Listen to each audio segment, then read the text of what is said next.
Good morning, 11 a.m., April 8th, 2023 on a Saturday morning.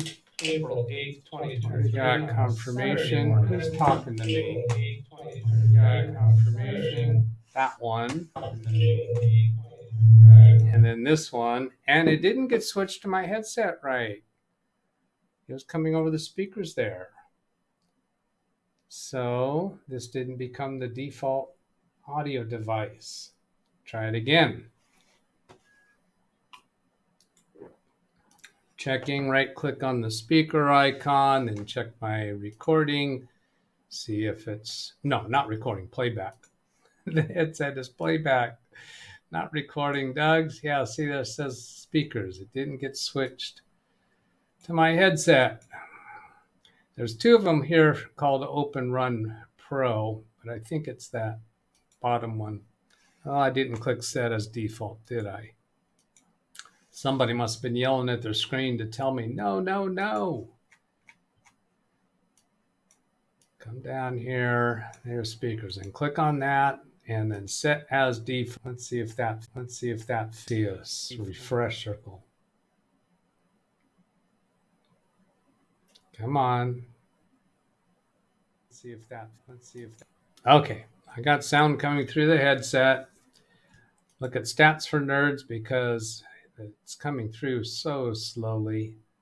Here where it says live latency, 0 seconds. Buffer health is 8 seconds. Should be coming through okay.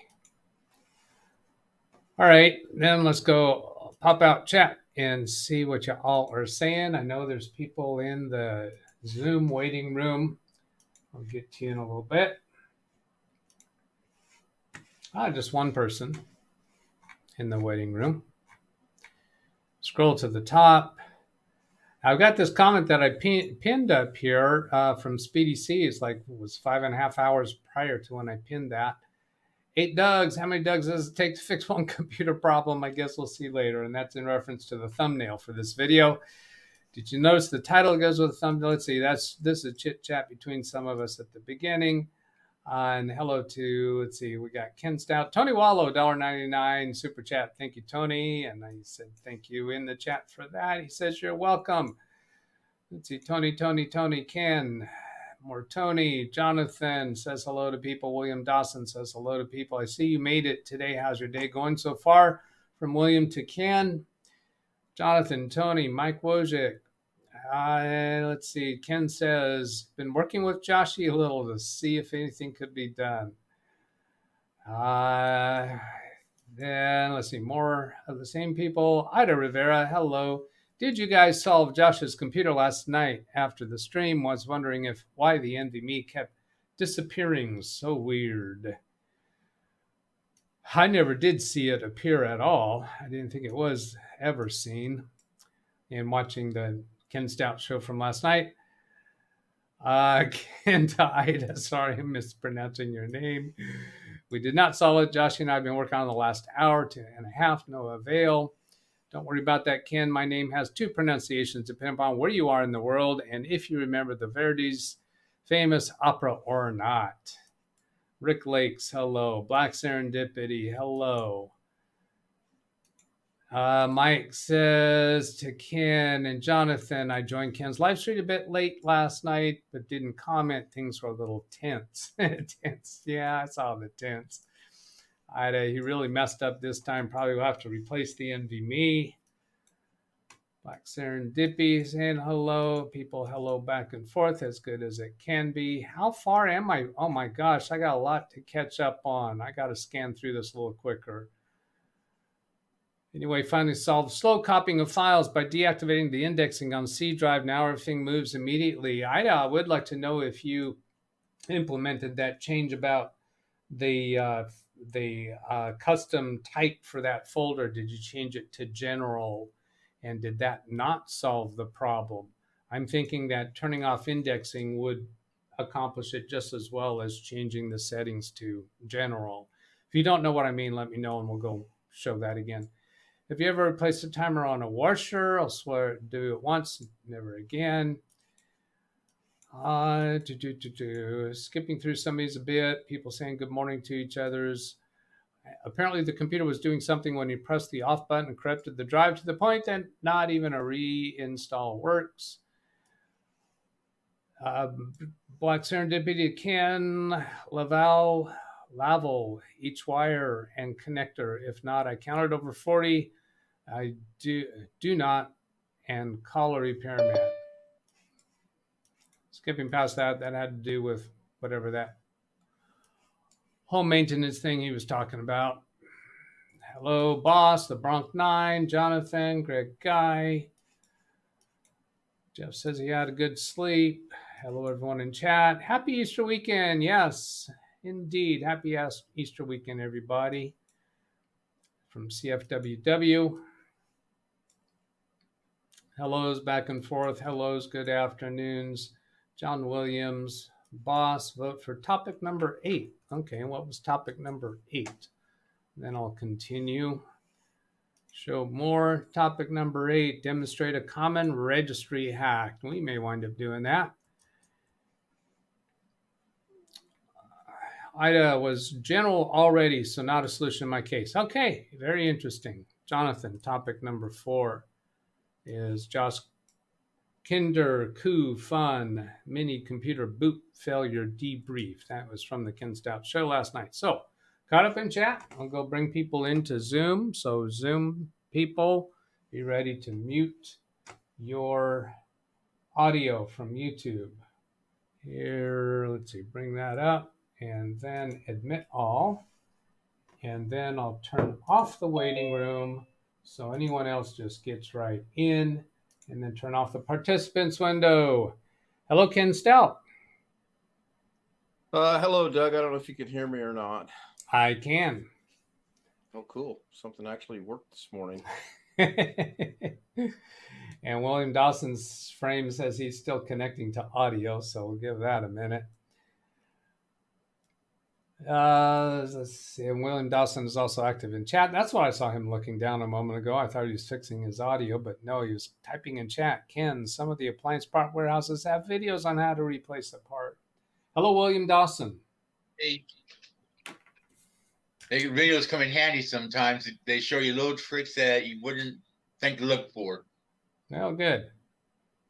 For that, what, that appliance parts warehouse? Is that what you're talking about? Yeah, appliance. There's about 4 or 5 different appliance parts websites you can buy from, and they have videos that show you the general ins and outs of what to disconnect when.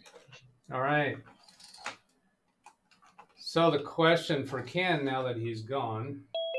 I'm here. I wanted to ensure that I muted or turned the camera off because I'm trying to accomplish what you and I discussed over in email. Oh. Why is it not showing? There we go. I'll explain later. All right. Here's Alex Cheek. Hello, Alex. Hello, Doug. Looks like you've got a technician. Hi, Alex. Looks like you have a technician looking over your shoulder, Alex. It's Josh Kinder. Is that it? Know who it is. Yeah. All right. Do we have an update on the Josh Kinder saga? Yeah, no, actually, stop. Before you do that. Okay. Let me give a summary for those who weren't up to speed. Josh Kinder is at his Aunt Mary's house this weekend.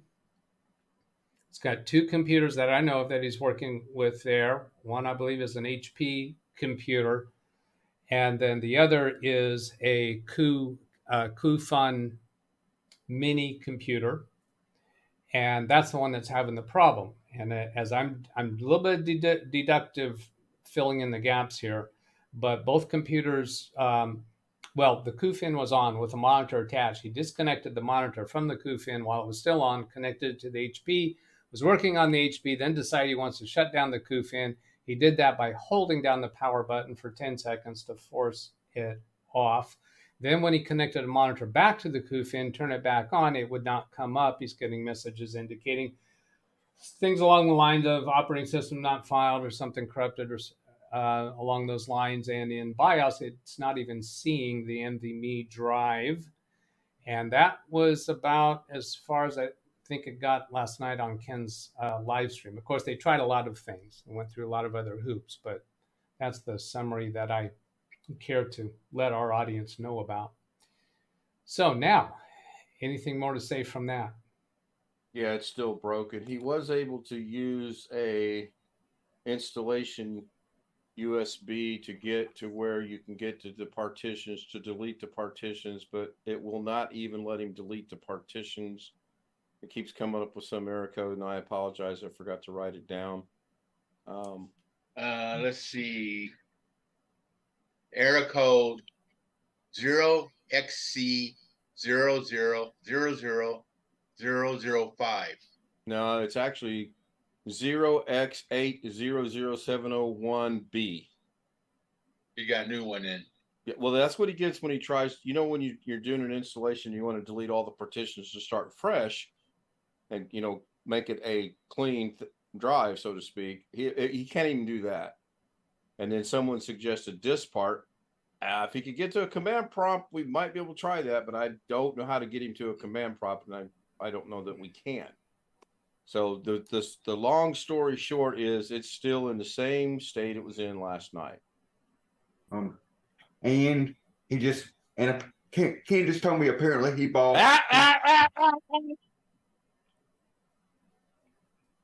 Sorry. Thank you. Let him discuss that. Let him discuss it. Look, I used the Doug thing. I used the X. All right. So let me ask another question related to what you just said. Did he get to a place where he could actually see what partitions are on the drive?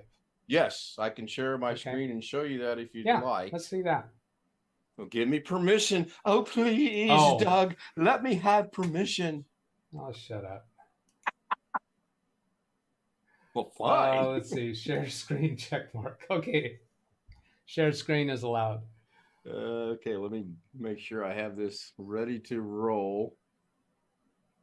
I wouldn't want to go. Oops, I don't want that. I'll put that there. I want to go full screen. Now, this is a horrible picture, so it is what it is. Hopefully you'll be able to see it and be okay with it. So this morning. Oh, wait a minute.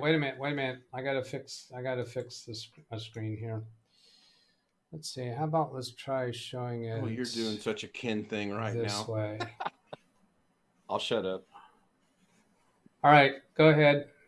So are you seeing my screen that says, where do you want to install Windows? Yeah. Okay, is YouTube seeing that? Yes. Okay, cool. So this is where we got to today, which is where Alex was trying to get him to last night. We couldn't get there for whatever the reason. So when we got here, I said, scroll down to drive 0, partition 3, and delete it. He's got nothing to lose by doing that because it's inoperable right now. Okay. When he does that, he gets that error code, which I believe is 0x800701B. So I said, well, try drive 0, partition 2. Every single one of those, he gets the same error. Okay. So that's as far as we got this morning on our little 2-hour foray into this. Okay. Did you ever get to a point where in BIOS you could see that the NVMe drive exists? I cannot answer that question. We did get in BIOS last night, or BIOS as you call it, and there were those that were saying it was not seeing. Yeah, I never saw it. Okay. I would say no. When you're looking at these partitions, did he have his external backup drive connected to the computer? No. This is just a USB to install Windows 11 with. Okay. And we also tried last night to create a flash drive for Mac and Reflect to boot the machine to reinstall his latest backup, and we could not get that to work. Well, I don't think you would be able to restore to a drive that BIOS can't see.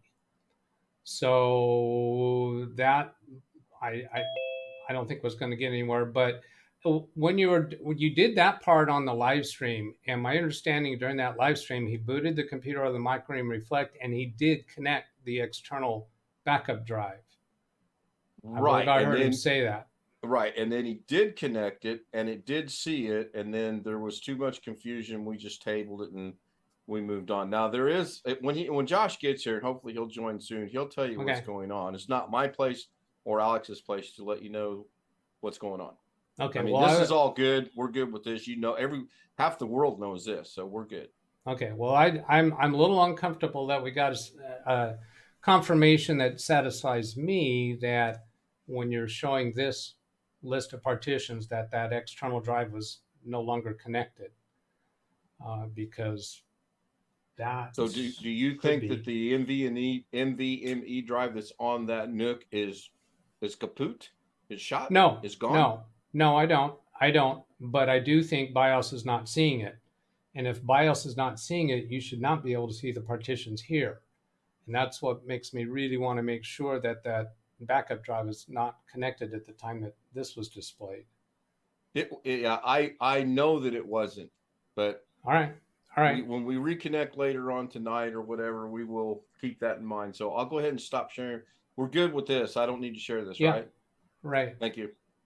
Okay. How many Joshies does it take to break a computer? 1. How many what? It's a trick question. Well, I'm asking what the question was. That's why I'm saying how many what? What did he say? How many Joshies does it take to break a computer? All right. Doug, do you somehow think all of a sudden you'll be able to magically fix it on the live stream today? Maybe. I have a couple ideas. They're kind of long shots, but there are things that I didn't hear you do last night. But I'm not making any promises to that. So is Josh going to be in the Zoom session with us, or? I hope so. I sent him the creds again. I'm trying to reach out to him right now. All right. Then I'll be leaving in a little bit, by the way. So I will. Oh, you will. All right. Well, before you do, Alex, let me ask you, do you know what the size of the backup drive that he's using? Because that would be a confirmation if it's terabyte. Terabyte, yeah, because we were only seeing a half a terabyte.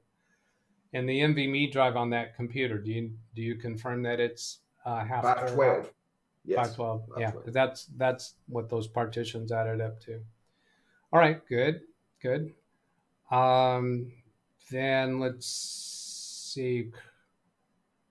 I think I did say hello to everyone, right? Yeah, Chris and Alex. Yeah. Okay, so I'm going to come back to chat while we're waiting to see if Josh shows up.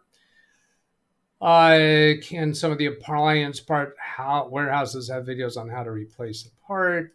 Josh is in chat. Topic number 5, rescue disk could allow command prompt. Yes. And that is a response to Ken's question. Yes, we can get to a command prompt from a Windows thumb drive. In my opinion, those MS error codes lead us in an endless and meaningless loop. I agree with that. That's usually the case. Dennis says, I miss too much when I go to bed at 9 p.m. Central Time. Josh is laughing. Ken. Dennis question, have we run check disk command against that drive? We're not able to see that drive sufficiently to do that.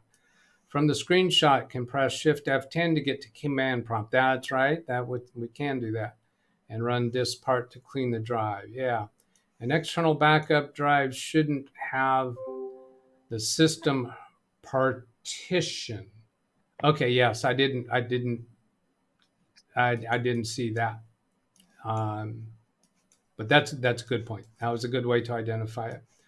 Unless it's a clone of the internal drive, yeah, but I think it's be using that as a backup drive through Microream Reflect. Hello's back and forth. For checking. Oh, that's Ken to Josh. Okay. Hello, Doug. Hello, Josh. Bringing you up on screen. So Yeah. is that computer on right now? Yeah. And do you have a monitor connected to it? Yeah. Okay, what's on the screen right now? The back memory block. Oh, okay. Oh, well, can you show that to us? You should be seeing my, I go to paper, you seeing my computer. We see your wonderfully beautiful face, Joshy. We see your handsome face, Josh. You're going to have to work harder to show us the ugly one.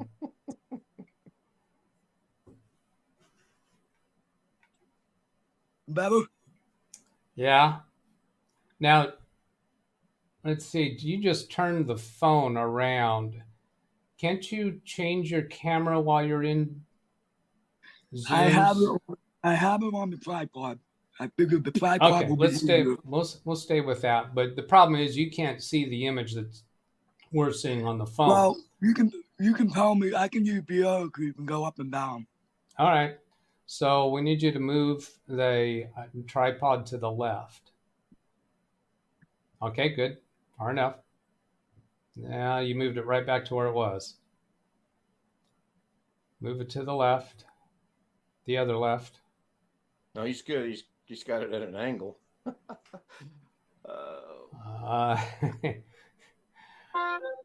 Ay, caramba. Okay, we want the phone to face the monitor screen. The phone should face the monitor screen parallel to it, not looking at an angle the way it is now.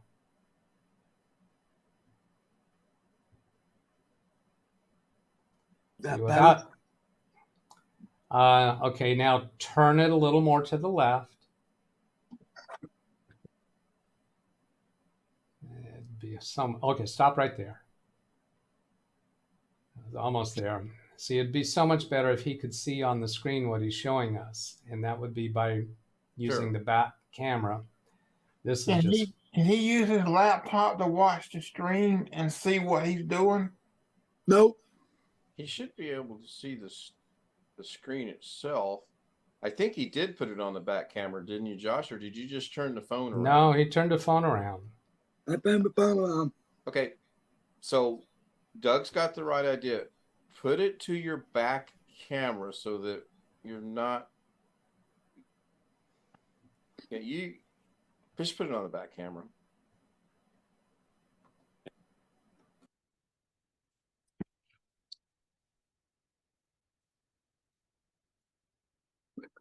Better? Much, yes. Oh, thank yeah. you. Oh, now, can you take your sorry, Doug, can you take your two fingers and zoom it just a tad bit so we can see it?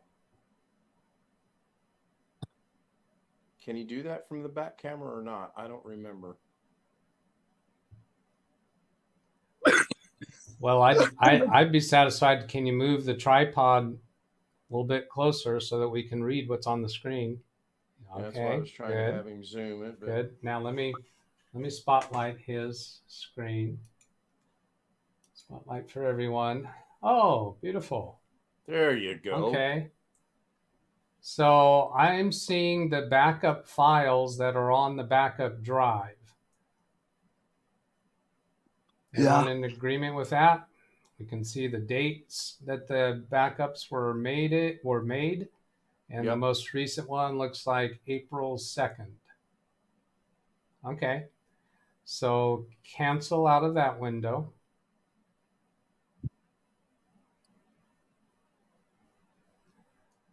And this says no items to show.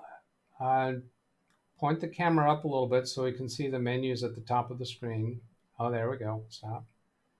All right.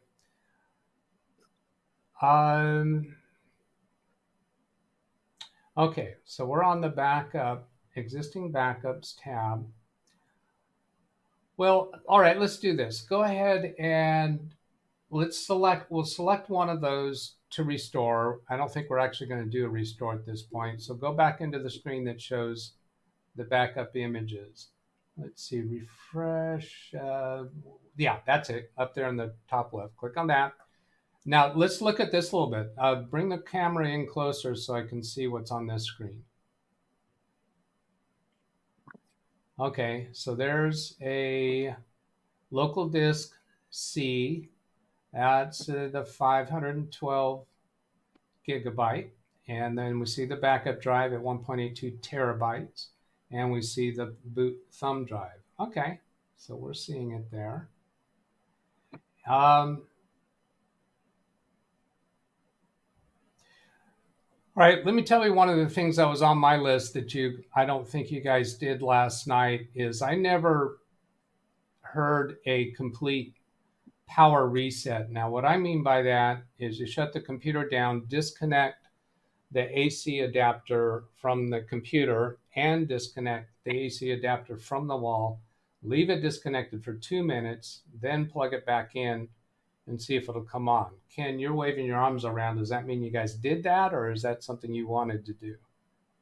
No, Josh and I did that today, although we didn't do it for a full 2 minutes because I didn't realize you needed to wait that long. We did it for about 30 seconds. I want it to go longer than that, unless during that 30 seconds you also held down the power button. Yes, he did. Oh, he did? Yeah. So while it was disconnected from power, he held down the power button on the computer, then plugged it back in. According to Josh, he did disconnect the power, although I'm thinking he might have disconnected the HDMI cable because when we went to start it back up, he goes, huh, I forgot to have the HDMI cable plugged in. So I would recommend you do that whole thing again. Yes, honestly. Let's do that. Let's do that. But I did think of it. Yeah, let's cancel out of here, and we're going to document it. We're going to document the disconnecting of the power. So, Josh, you can cancel out of that window. Looks to me like you're actually somehow holding the tripod right now. Is that right? Oh, he's muted. Josh, you're muted. What do we want to do? Exit all the way out of Macrium, and we want to get the computer shut down. Hit the power button.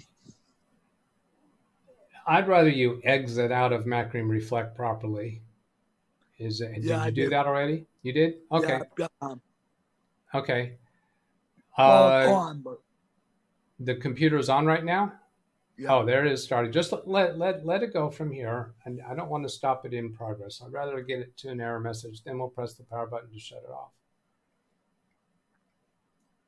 And it's Josh, boot right back in the Macrium Reflect. Oh, you still have the Macrium thumb drive in? Yeah.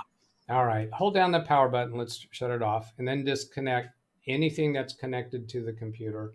Any USB devices connected. Take them out.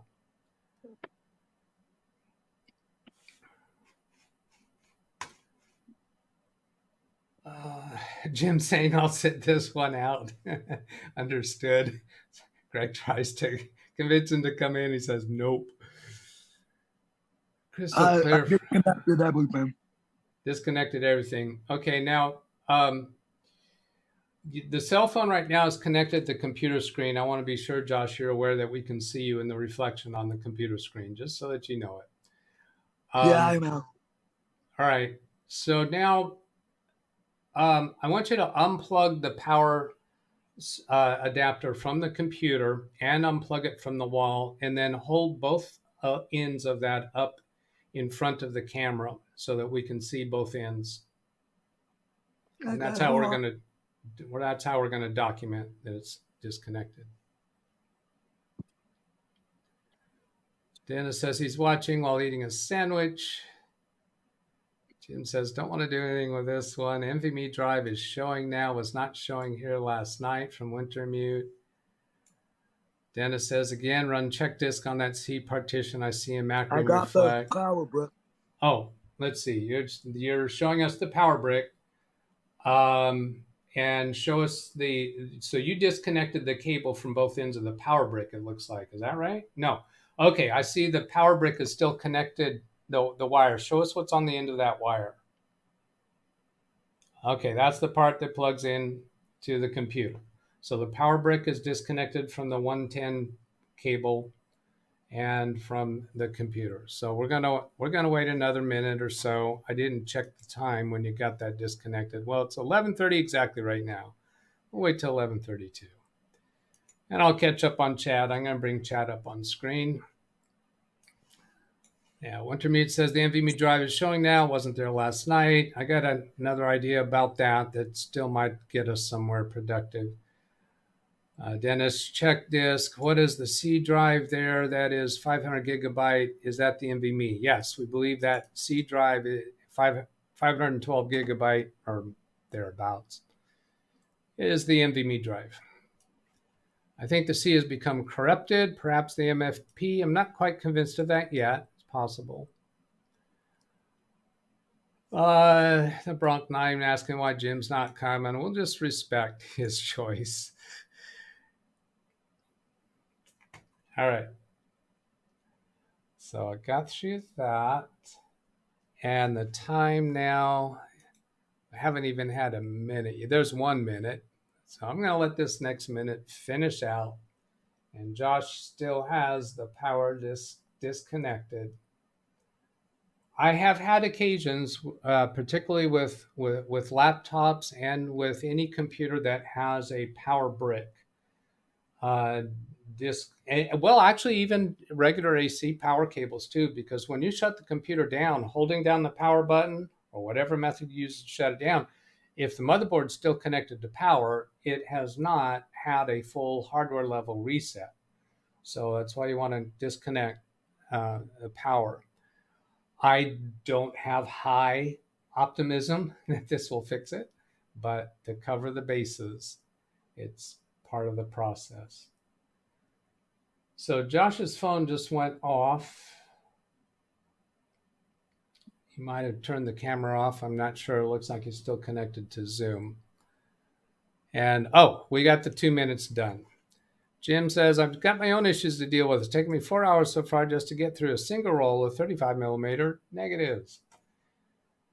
Josh, can you come back on screen? He's muted. There he is. Okay, so go ahead and plug the computer back into power.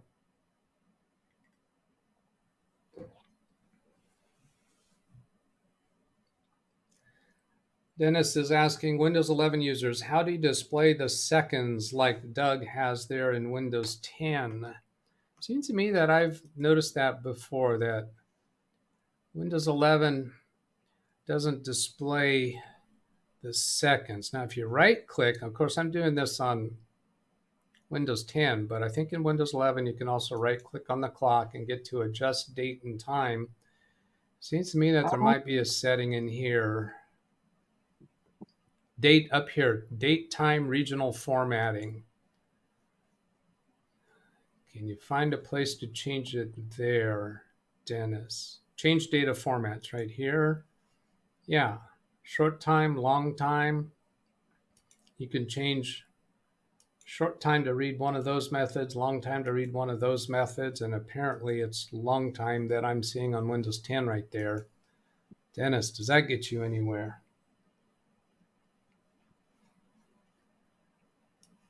Lawn Dog says, Doug, remove power, hold down the power button. That's a cool boot. Yeah, you can do it that way too. You can disconnect power and hold down the power button. That is typically the same thing as disconnecting power for a couple full minutes. When I'm talking to somebody remotely though, I don't really trust. Some power buttons might have a little bit of recess, might be harder to hold down for that amount of time. Do they really understand what I mean by holding it down? Are they pressing the right button? Is there a reset button as well as a power button? I've had some customers that'll push the power button on the monitor when I ask them to press the power button on the computer, because to them, the monitor is the computer. Smart Duck says, I haven't watched in months. Well, I'm back. Welcome back, Smart Duck. Ken to Jim, Dennis. I don't think Windows displays long time. All right, coming back to you, Josh. So you got it. Let's see, what's your thumb pressing right now? What that? Is your thumb pressing a button right now? No, you want me to turn it on? Yeah, go ahead and turn it on and then show us, point the phone to the screen. I guess you are pointing the phone to the screen already. So turning it on should just be a press and release of the power button. And his cell phone is face towards the monitor right now, so close that we don't see the edges of the monitor. We're just seeing the screen. Oh.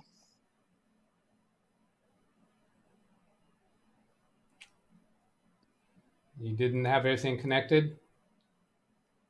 No, it wasn't plugged in all the way. All right, that's fine.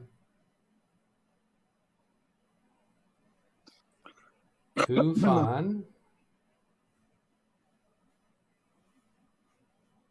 All right, so here, reboot and select proper boot device, insert boot media. In selected boot device, press a key. So that's telling me it's not seeing the boot drive at all. The fact that Macrium Reflect was able to see it, I'm thinking that might be because Macrium Reflect can be configured when you create the boot drive to be booting either, I think it's a Linux version of Linux or Windows PE. I think it defaults to Windows PE, pre-installation environment. And it might be seeing the drive there, even though BIOS isn't properly seeing it. Now, Josh, I see that you're actually got your hand on the tripod. Why is that? Is the tripod not able to stand on its own without you touching it? Yeah, but if it stands on its own, you can't see the top of the screen. Oh, I see. So you're just leaning it back a little bit. Okay, that's just helpful to see what you're doing. Do you know how to get into BIOS? No. Okay. It's a Escape Coofun. Is it the escape, William? It was last night at the bottom of the screen. It had a white bar with enter or select OS or escape enter BIOS. Can you show us the bottom of the screen? Yeah, it's not on this screen. Okay, let's just press the space bar and see if it gets onto another message. I'm thinking that time when you were seeing press escape to get into BIOS, it was from some other point. It was showing that the operating system was corrupted. You got into BIOS last night. Sorry, Dave. Yeah, well, let's do Control-Alt-Delete on the keyboard and then just keep pressing the escape key. Tap, tap, tap, tap, tap. Control-Alt-Delete should reboot it, and then on the escape key, tap, tap, tap, tap, tap, keep tapping it. Keep tapping it as it's booting. There might be a message somewhere on the screen that tells you how to get into BIOS. All right, now this is the screen I think no, that was just repeating the same message. Let's see, there it is. Wintermute came up with it. I was hoping somebody would come up with that in chat. I'm going to bring that up. This should be, what is the hotkey to get into BIOS? Let's see, BIOS. I'm on his link. Does BIOS have restore power after power loss? How to access BIOS? And then how do I get to BIOS? No, that doesn't give it to me. Is that? Delete key. Coofun, oh, delete key. Okay, I should have read his message. Okay, do Control-Delete again and keep tapping the delete key. So the thing I'm confused about is we actually got into BIOS last night, and now suddenly he can't?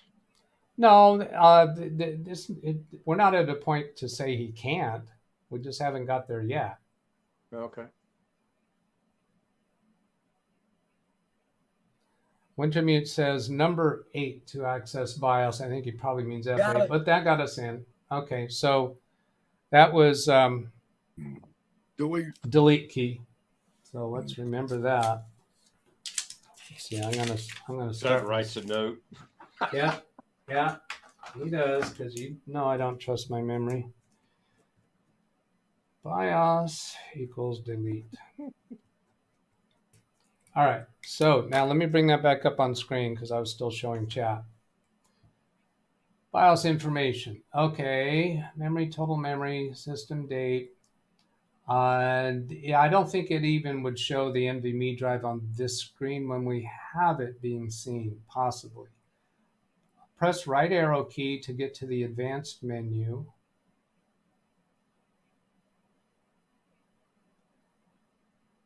Okay, can you get the tripod to a position where you don't have to hold it?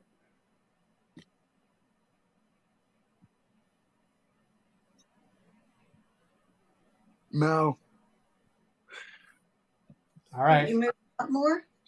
Hey, I could. Josh, can you But then just, I can only be half of the screen. hey, Doug, suggest to him to just tilt the camera up on the tripod, leaving it where it's positioned, and that'll solve that problem. Let's give him a little more time to figure it out. Mary's there with him. Hello, Mary. Hi.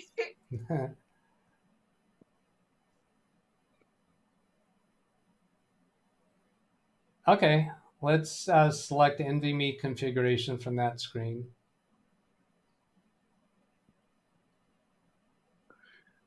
Well, NVMe configuration is 1, 2, 3, 4, 5, 6, 7, 8 from the top. So down arrow key, if you press your down arrow key about 8 times, and then we'll see if you're highlighting the right one. Up arrow once,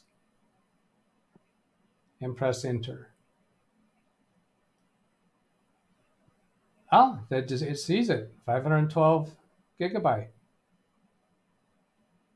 NVMe SSD. All right, we've got a drive. Put the Macrium Reflect USB drive in the USB slot. The what? the What are you ma- looking for? the Macrium Reflect. A what? The Macrium Reflect USB. Doug, do you want it to be the backup one or the one so that he can boot from Macrium Reflect? I took the Macrium. Is it the white one? Yeah. Okay.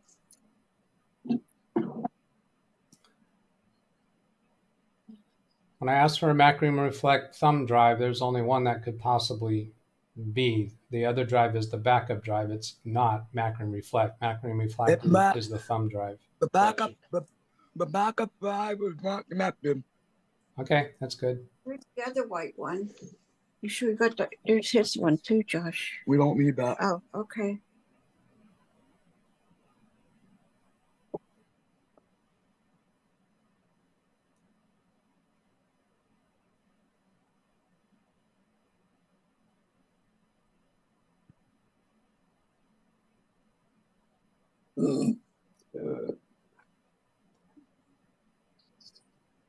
Thank you. You're welcome.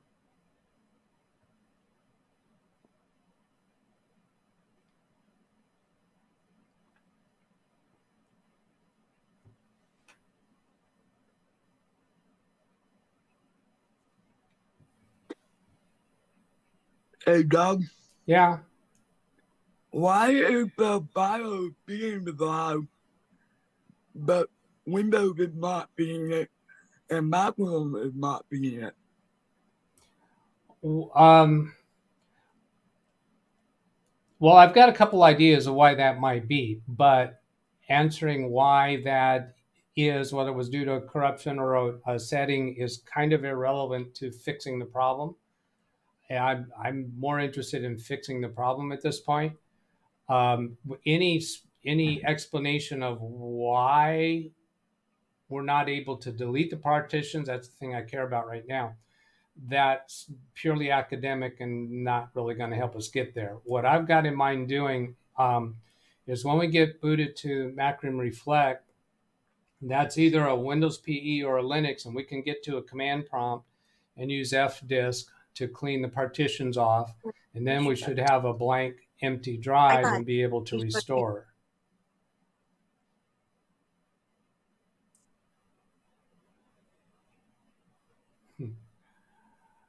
Okay. Mary, I want you to be aware that we can see in the reflection of the computer, we can see you. So just want to be sure you know. Okay. Hi, everybody. I think last night the audience got to watch Josh change his shirt in the reflection. So I want to be sure people know they can be seen. Okay. Might not be obvious. That was on Consult Live last night, and that was rather entertaining last night. Yes, that was the highlight of the night, Josh. I'm glad to know you think it was entertaining for them to watch you change your shirt. Now, the fact that we had that conversation on air here, Ken, might get you some more views on your last night's video. I hope so. I see Wintermute in chat says, hi, Mary. Hi. Hope you guys have a nice Easter tomorrow. You as well, Aunt Mary. And Jeremy C., you're saying boot from USB, Windows disk, and F10 on the keyboard for command prompt. We could do that, but we can get to the command prompt and F disk from the Macrim Reflect USB. That way we can take care of it all there.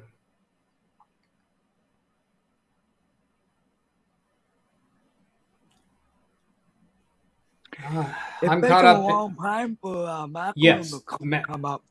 Macrim Reflect boot USB does take a long time. That is normal. Yeah, we found that out this morning. It's so far so good.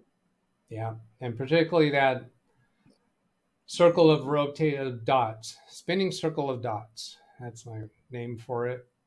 It'll make you dizzy. Yeah, it'll make you dizzy if you try to follow the dots. Yeah. Let's not do that. So is this, Mary, is this your primary computer, or are you switching to this computer, or what's up? No, it be the primary. This is Mary's primary use computer. All right. Yeah. So, Mary, if we restore it to that backup that's a few days old, is that acceptable to you? Yeah, I'll lose my 1,000 and some days that I had on my game, but that's okay. I have to build it back up again. Well, it would probably be reset to the state it was at a few days ago. Okay, that's all right. I'm just appreciated that you guys are helping with this. I really am. Right. Do what you need to do. All right. Thank you. You're welcome. Let's see. I'm going to switch back to chat here and show. See, I've been looking at this last comment from Ida. There were a couple comments I didn't read out loud, but so that's 11:45. If I scroll up, then click the blue, I'll see if there's any more. Nope, no other comments since then. Well, that was only 2 minutes ago. And then also the speed of the USB thumb drive would be affecting this.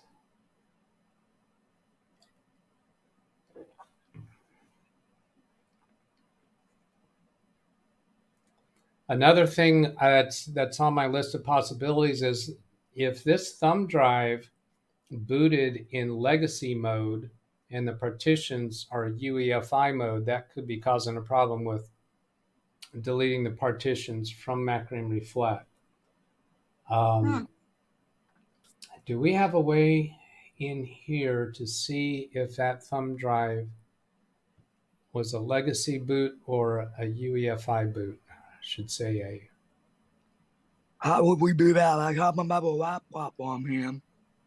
Well, let's not go there yet, because that is a possibility. If this Macrim Reflect has been booting legacy and those partitions are UEFI, might be why we're not able to delete them. And if we go ahead and perform a restore operation while we're booted into a legacy USB, that might cause us an issue. Give him a blow up. Hey, don't say. Does it save like Windows, the Macrim, the backup software? Where if it's legacy, it's just one Windows entry into the yes, and the other has 2 or 3. Well, I don't know very well how that works on a USB drive, and I haven't really. Yeah, but yes. I think the answer to your question is yes, that we can tell some things about legacy or USB. By the partitions on the drive, does that really tell us how this booted, though? Ding dong. We have. It's Brian Lightfoot. Hello, Brian. Okay, on the bottom left of the screen, show me the bottom left of the screen. I'm not seeing the bottom of the screen right now with your camera. That shows me the right side of the screen. The bottom would be down lower. Point the camera down. Just Yeah, okay. Down there in the bottom left corner where your Sprite can is, there's some little icons. Do we have one there that looks like a black DOS window? Can you move that Sprite can out of the way? Oh, that would happen? Yes. Oh, good. Yeah, the bottom left corner, there's a little black icon. That's a command prompt. Can you click on that? I cannot read them out at all. Well, that's because it's on a white screen. There it is. All right, then type fdisk, F-D-I-S-K, and press enter. Type in what? fdisk. That's F as in foxtrot. So F-D-I-S-K. F D D I I S K.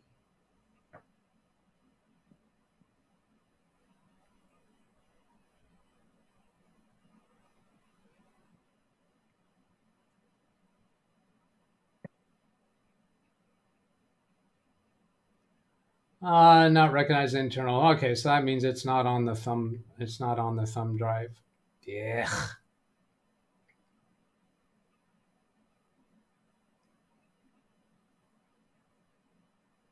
I thought it was. Let's see, Windows. But that shows a Windows folder. Maybe it's because we're in the System 32. Oh, disk part. I'm sorry. You're Disk right. part. Disk part. I said that wrong. Not fdisk. Type disk part. My mistake. Yes, we want disk part. Spell that. Yeah. D- Oh, I S K. Disk. Right? I hope. yeah. Yeah, that's the first part of it. And then P-A-R-T. Base. No. P-A. P A. Is there a base? No space. No space. Okay, what's the next letter? P is in Paul. E A is in Apple. A R is in Romeo. R T is in Tango. T and Tango. T. And press enter. Everybody's got their fingers crossed. Yes, that worked. Okay, now speaking from memory here, I think it's list space part. Now let's start with list space disk. Just list disk, right? List space disk. Okay. What? List L L I I S F T. T. List what? Yeah. D. Space, press a Oh, space. space. Okay. G. D I S K. And S, another S on the end. Another S, Josh. No, I don't think, wait a minute, there's no S. No, I'm sorry. No. Not another S, just list disk. Yeah. And press enter. Press enter. Yeah. Okay, so there's one disk, 14 gigabytes. So it is not seeing, it's not seeing the NVMe disk. Okay, this thumb drive, you made it recently off of your laptop. Your laptop might have an obsolete version of Macrium Reflect. I have seen older versions of Macrium Reflect not be able to recognize newer disks. So that Macrium Reflect that you made this USB thumb drive was possibly an older version? It's the last version that was updated. The last version that was updated. Yeah, the thing is, Macro Reflect will do updates on older versions. Macro Reflect. Okay, well, listen, we don't. It's not seeing the NVMe drive, so that would tell me that check disk is also not going to see it from here. Windows boot disk, yeah, that's. I think we're going the right way there, Jeremy. Type exit and press enter. Yeah. And you have a Windows thumb drive on hand, right? Yeah. All right. EXIT. EXIT. And Dennis, I agree. We'll look and see if the C partition is available in Macro Reflect while we're still here. Let's see. Then type exit again.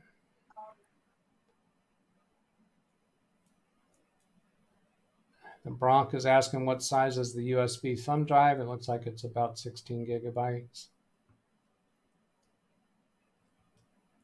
And let's see. And you got a misspelling on the exit. So type exit again. EXIT. EXIT.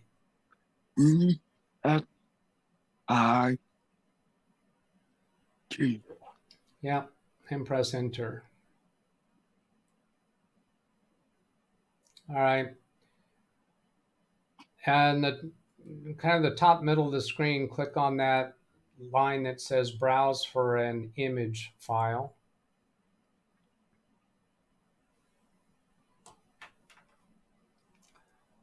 And then click on the, let's see, is the backup drive attached now? Click on the backup drive in that list. No, it's not attached. Oh. Caramba. All right, then close that window with the X in the upper right of that window.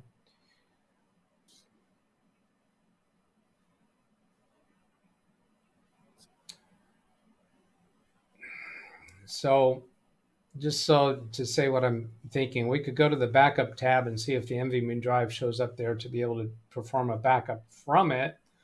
But is that the same thing as being able to restore to it? Yeah, go ahead and connect the backup drive.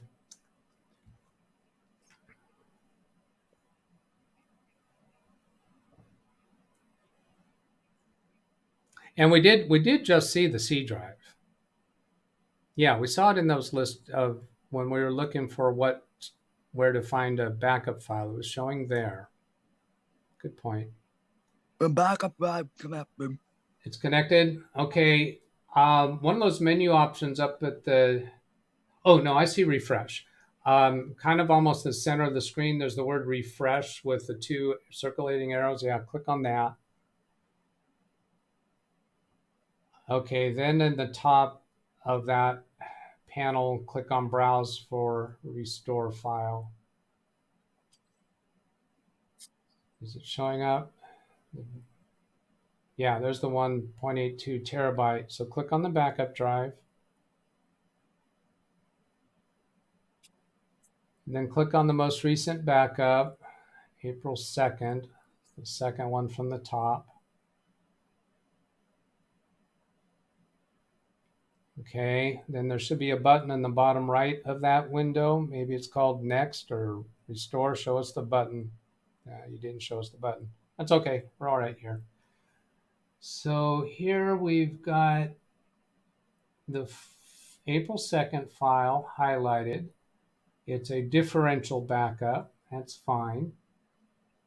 And then there's a button that says Restore. Click on that. It's kind of in the middle of the screen. Close. There. Restore. Click on that. And then select a disk to restore to. Click on that.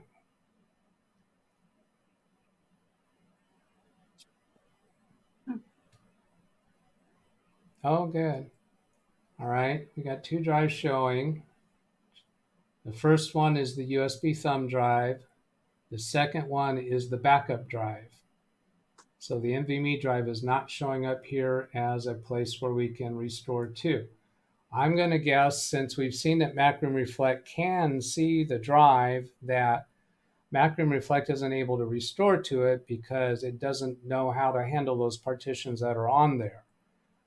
Perhaps because they are UEFI mode partitions, GPT partitions, rather than MBR partitions. Let's see. Point back to those two drives at the bottom. Show us what the bottom of the screen.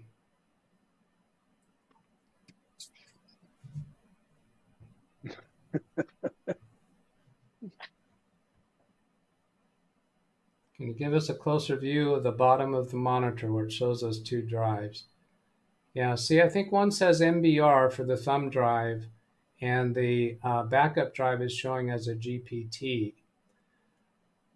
Now, let's get back to that screen where we were able to see the C partition. So escape out of that window that you're on now and close that window.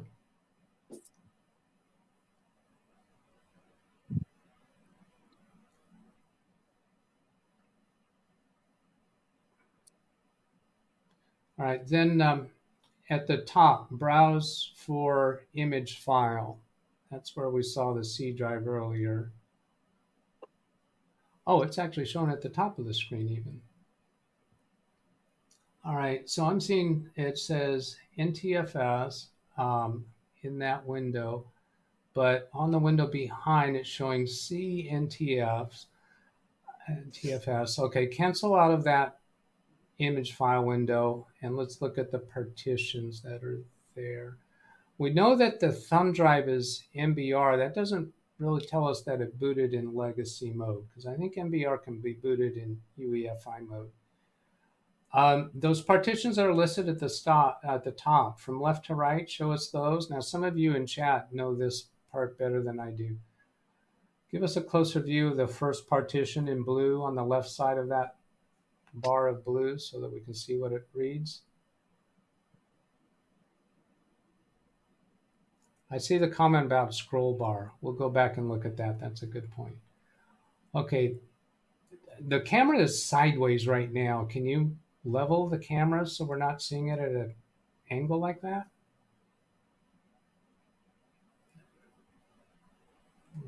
Okay. Now, there's those 4 rectangles that are showing the different partitions. We'd like to see each one of them closer, starting with the one on the left.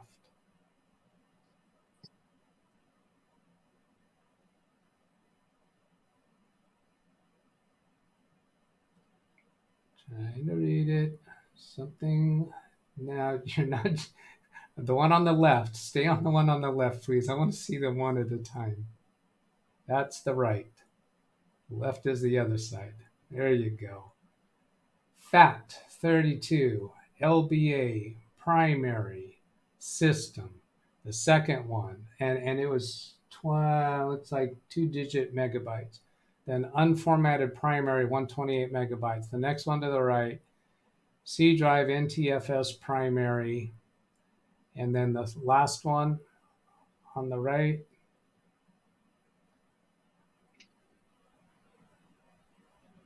NTFS primary, 702 megabytes, something like that. So Greg M is saying that is a GPT layout. Okay. All right, relax the camera. I'm catching up on chat without reading out everything. Oh, yeah, the scroll bar. Okay, click the restore button.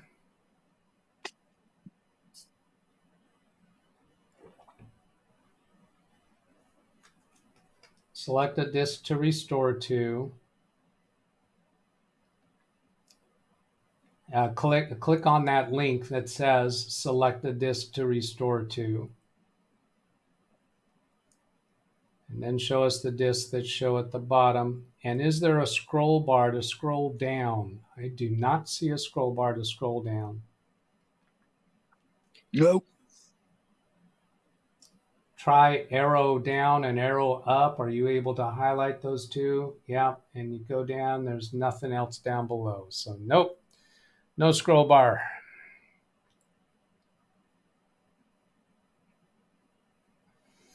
All right, let's exit out of Macrim Reflect. Take the Macrim Reflect USB thumb drive out and put the Windows thumb drive in the USB and disconnect the external drive and restart the computer.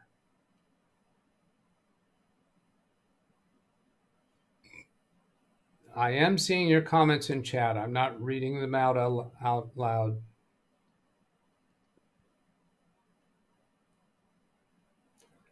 Rand Israel's comment, I think Macrim Reflect lists the drive because it was listed in the configuration file, not because it can actually see it. Maybe. I have to find the thumb drive. Dennis asked a couple times about check disk, and then he seemed to complain that he's not going to be able to see what the problem is. Is check disk really going to tell you much? I mean, and particularly if we have a mismatch of drive types. So I'm not sure what you're looking for in check disk. Is that just a curiosity thing? I've got nothing I want to see from check disk.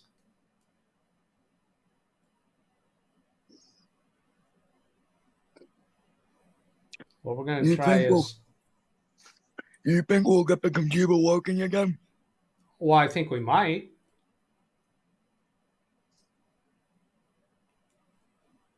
This is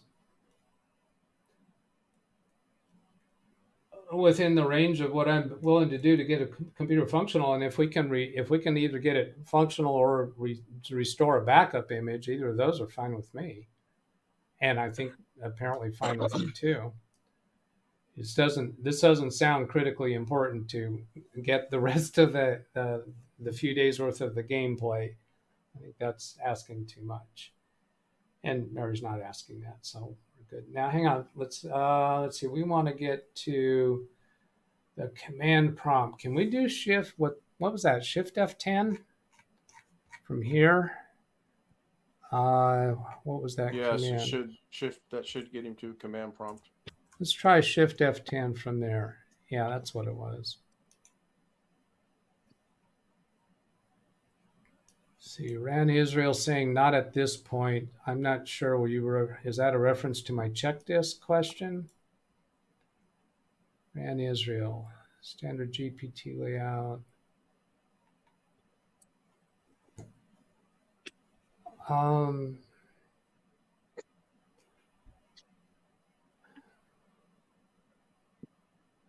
Yeah, that doesn't work from here.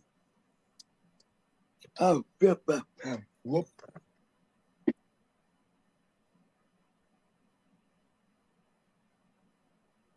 In the garden. Yeah, that doesn't work from here.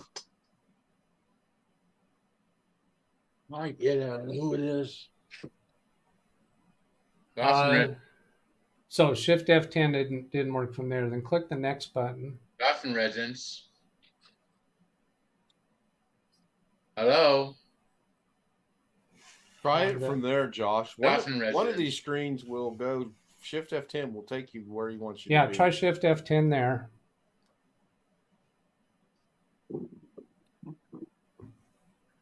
Yeah. Nope.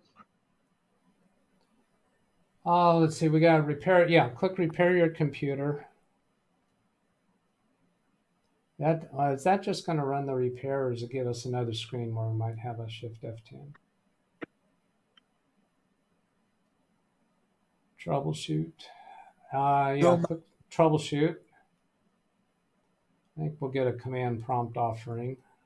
Yeah, there's command prompt. So click command prompt.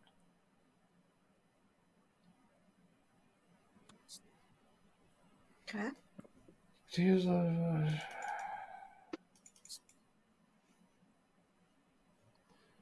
Okay, let's see. I see Dennis's comment. Doug, I'm convinced the NVMe is not present, so no command will work. Well, we've seen the NVMe in BIOS, so that's not true. It is present.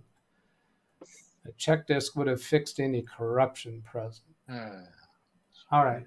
Then we got an X prompt, I think it is. Type disk part.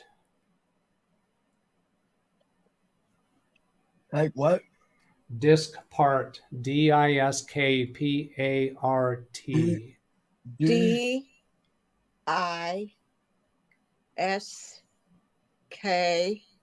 Was that part? P-A-R-T. Yes. Okay.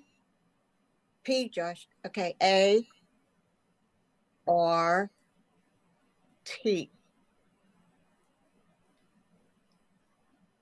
And enter. Black Serendipity, yes, they did do a reset to defaults in BIOS.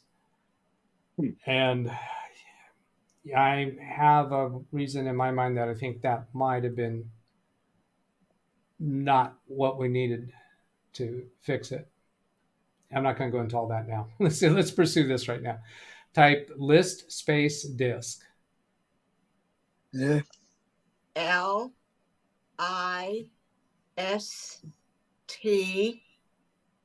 List what? Yeah. Disk space between the two words. Okay, space D-I-S-K.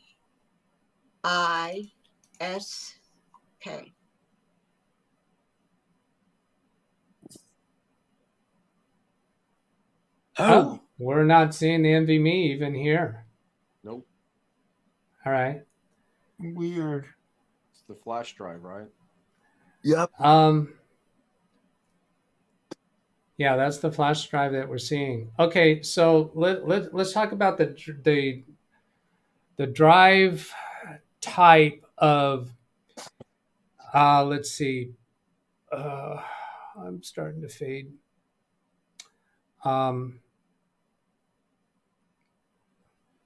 Oh, okay. Let's just get into BIOS and see it there.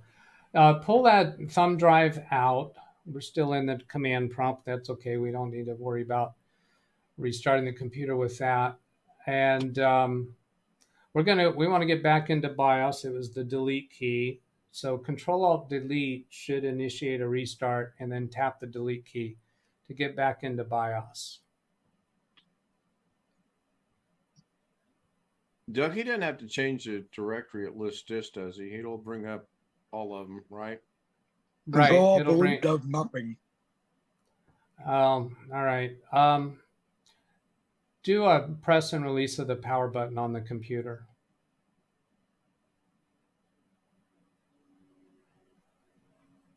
Is it press and release? Shut it off. Okay. And then turn it back on if it's not already restarting, and then tap the delete key frequently.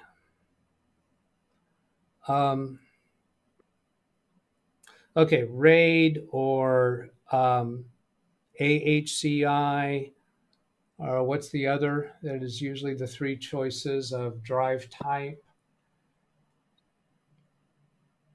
That's where I'm thinking. I've had some issues that gives me the reason to suspect it might be this. Well, your camera's just going all over the place. What's up? I'm trying to get it positioned. Okay. Okay, good. Go to advanced. And then let's see, how was that? SATA configuration, but I don't think this matters with NVMe. Go down arrow twice and press enter on SATA configuration. 1, 2. Down arrow once more and press enter. What's on this screen? SATA port 0, because these are SATA ports and we're not interested in that. Okay, escape from there. Or it might be left arrow. Okay. And then position the camera so we can see what's on the screen.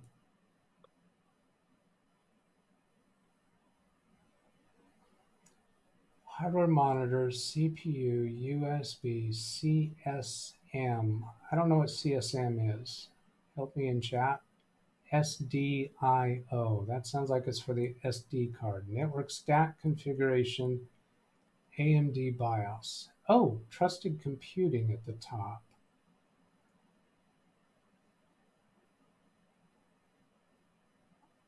And Greg M says that is boot mode. Which one of those? CSM is boot mode?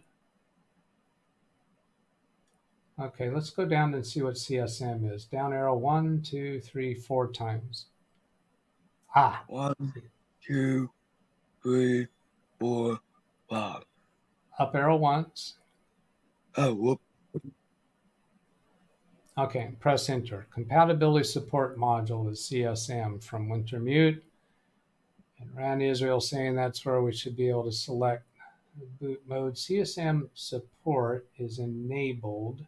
Compatibility support module at the top, yeah. Can you get the camera position so I can read it all without continually moving it around?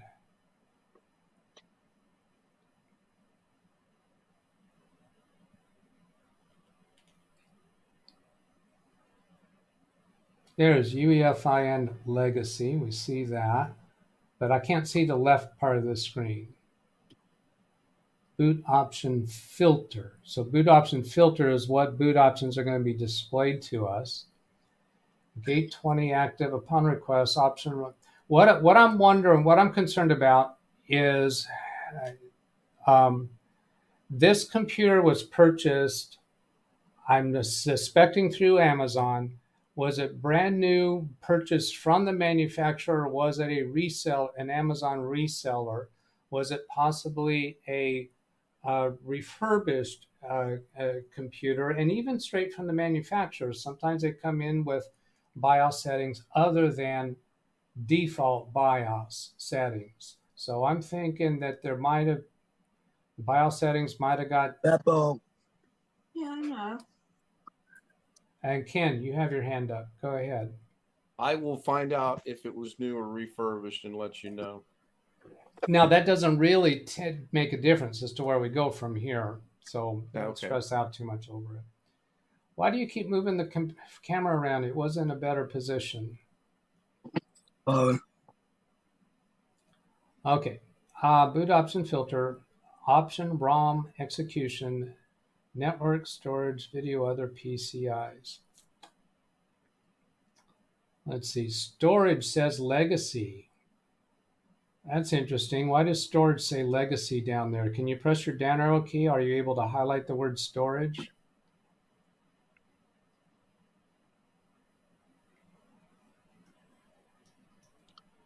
Yeah, down about 4 more. Down 2 more. Right here, Josh. Right there. Yeah. Okay. Press enter. Storage says UEFI. Yeah, I'm thinking we should be on UEFI. Does anybody see a reason why this should be on legacy? No. I don't think Windows 11 ain't boot on legacy. Yeah, okay. Press your up arrow once. Press enter on UEFI. You are highlighting it. Now, let's see, it says UEFI. All right. So we want to exit BIOS and save changes. The bottom of the screen probably tells how to do that. Yeah, there you go. Save and exit off the menu. And you're highlighting save changes and reset. So press enter while you're on the word yes there. Are you on the word yes? Are there any USB devices connected? No. Good. What's the difference, Doug? The difference between legacy and UEFI? Yeah. Well, if it's trying to boot your NVMe drive in legacy mode, but the NVMe drive has a GPT partition on it, then it simply won't work. It's trying to boot it as an old style drive. If I use a real world comparison, maybe it's like get into a manual shift car and try to drive it as an automatic, it's not going to work.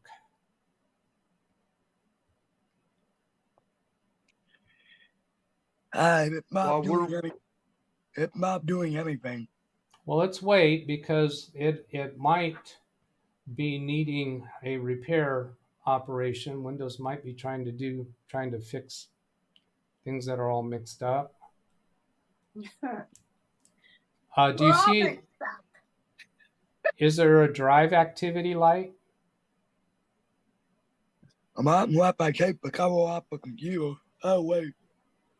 There we go. Reboot and select proper boot device. So that did not get us there. I'm kind of interested. I'm just thinking out loud here. If we go back to the Windows thumb drive and get to a DOS prompt, can fdisk see it? We didn't. No, let's go back into BIOS.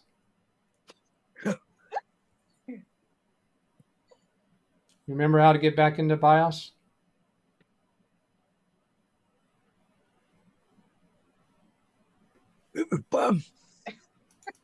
Sure. Maybe I could play computer more often. I'm not. What's this other one? Leave everything where I put it. I am. Hey, real quick, while he's trying to get into BIOS, is there any way he can extend his tripod so that it's up above his head, put it behind him, tilt the camera down, and that way he doesn't have to move it to show the screen?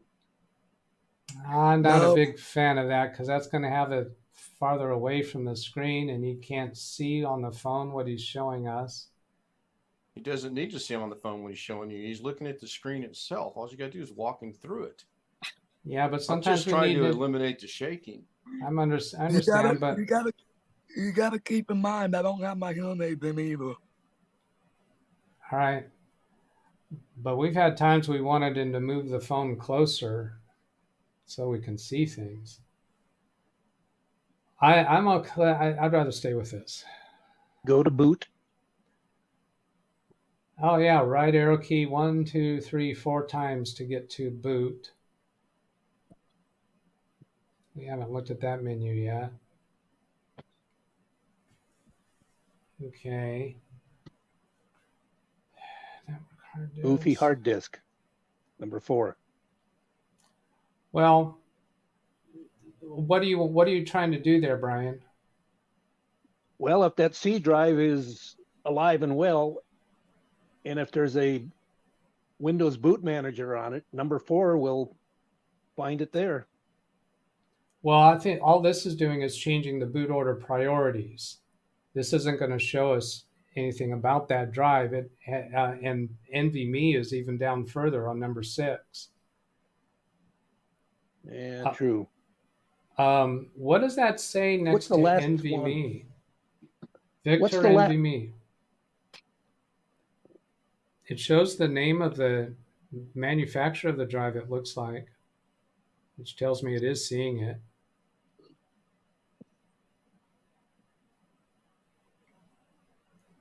See, option number 6, I think it is, says NVMe Victor. Yeah. NVMe SSD. Okay. And then even option number 10 says NVMe Windows Boot Manager Victor NVMe. So let me talk this through. These boot option numbers, it looks to me like before it gets to the one that says Windows Boot Manager, it's trying to launch the NVMe Victor NVMe, and perhaps that's not the right one to do.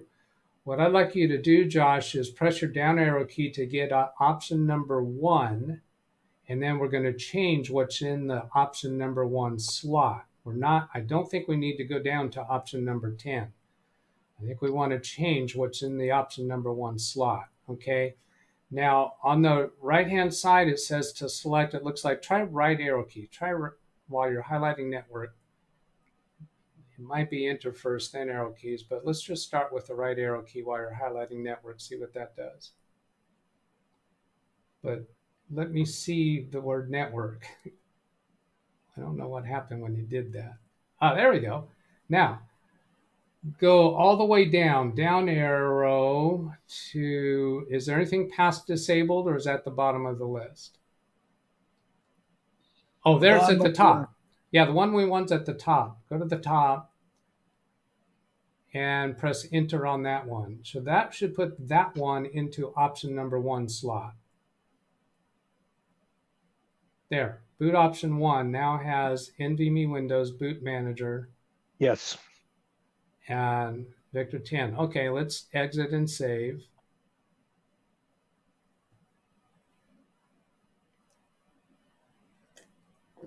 So Greg M saying there's a boot manager at the bottom. I say that should be number 1. Yes, and that's what we did. But you don't do that by going down to option number 10. You may do that by changing option number 1.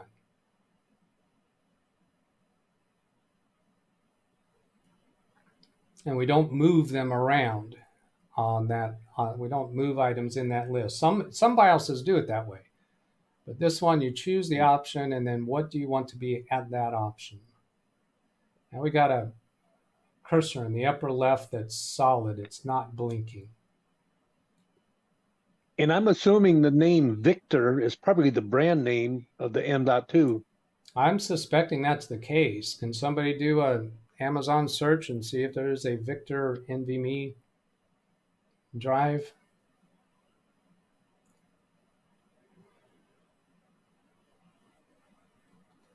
That cursor we saw in the upper left might have been prior to the restart. Jeff Ryman says it is the name. He Googled it. A well-known name. Oh, yeah, it's well known. I knew Victor once.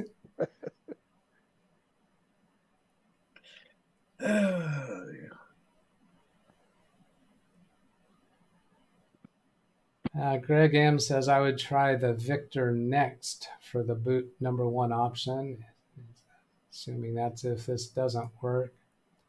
Now it might be, again, Windows might be having to do some error correction in the background because that partition might have encountered some corruption with all this stuff it's been going through.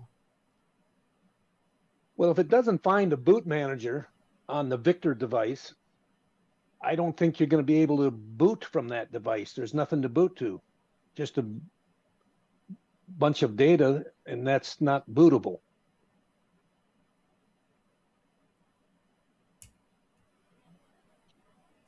Well, it did say Windows Boot Manager is on that partition, although when we moved it to the first position, wasn't it worded differently than when we saw it on option number 10?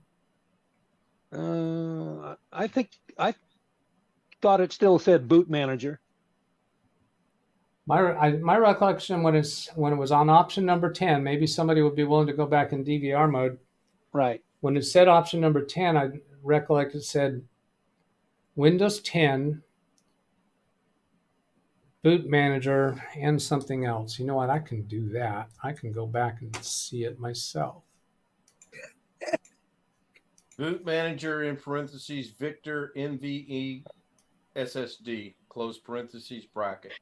We're good. I feel like it's been a bit pumping in my mouth.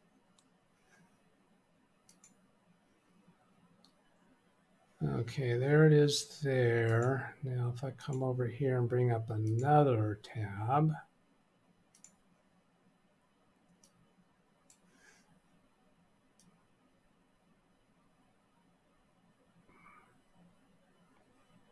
Hey.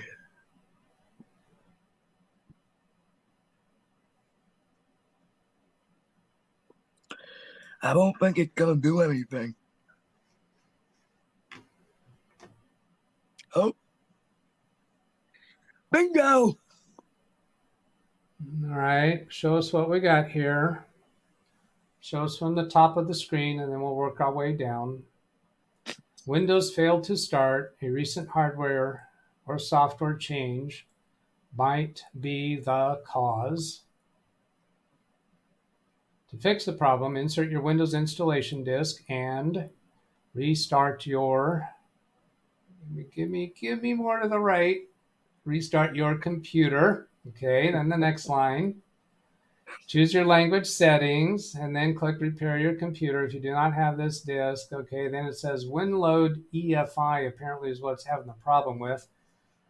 File, Windows System 32 winload.efi, and a status, the application or operating system couldn't be loaded because a, okay, required file is missing. And it looks like it went on to the next step without you pressing anything, right? Mm-hmm. It Yes, got it off. did. It got off. It shut off. Let's Yep. let's let it restart again. See if it did any self-correction with that. Are you having to actually press the power button to turn it on? Yeah. Okay. So That- if I remember right, that was a screen that- where it said That escape at the bottom. that the same error that I was getting last night.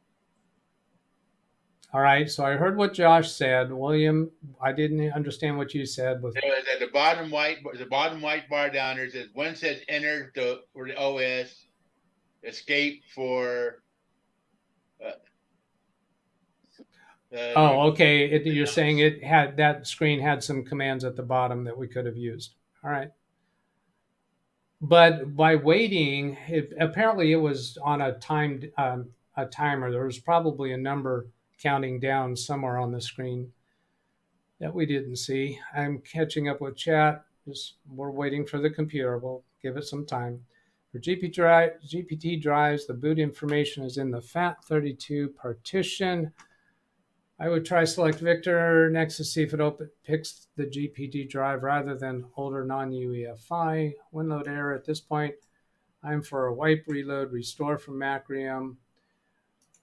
If we couldn't get Macrium to do a restore, we haven't been able to get to a point where we could even do a wipe and reload.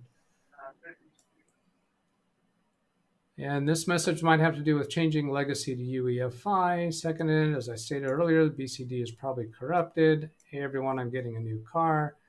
I was correct when I thought this would take over 2 hours. Boot configuration device. You poor guys. God bless you,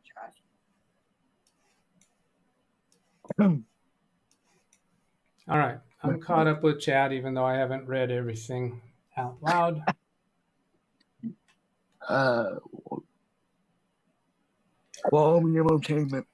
Now, this last message we had was complaining about a specific file that apparently it was seeing, the drive. And so this time we'll look at this, has the same file name. And then the bottom right is escape for UEFI firmware. Is there anything else on that bottom line? The other side said enter. Enter for operating system selection. Did you just press a key? Yeah, I clicked enter. Okay, we need you to tell us when you're pressing a key, or preferably wait until we ask you to press a key. What's the top of the screen show? Windows failed to start, so it's the same, almost the same message. This isn't telling us the, okay. So I'm inclined to do the Windows installation USB and let it do a repair. Right. Yeah, because now it is seeing more content on the drive than before. So put in the Windows USB. I just didn't want it to time out. That's why I did that. Oh, all right. So it was counting down? With that? Was there a timer on the screen that was counting down? I didn't see one, but I didn't want to take the chance of it cutting off again. All right. So do you have the Windows USB in place? It just cut off.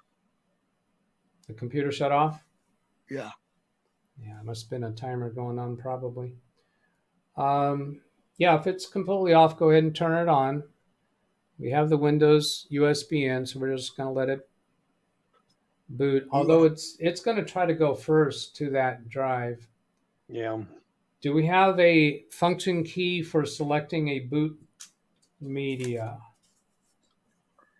Does anybody? Not that I'm aware of.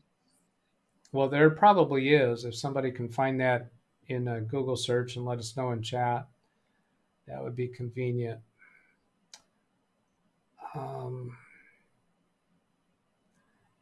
Yeah, I don't like BIOS reset at this point. F8. Tap your F8 key multiple times. Just keep tapping the F8 key. See if you get a choice of boot drives.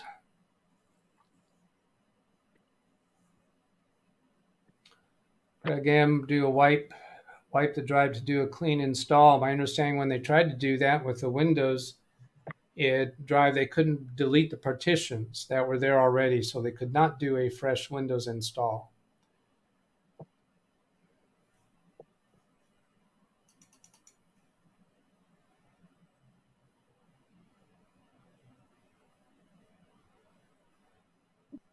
I'll get into nothing happening.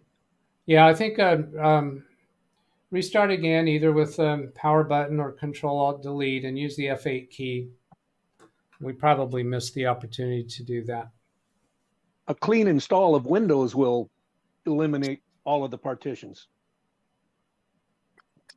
You can't do an install of Windows until you delete the existing partitions. It'll say there's already content there.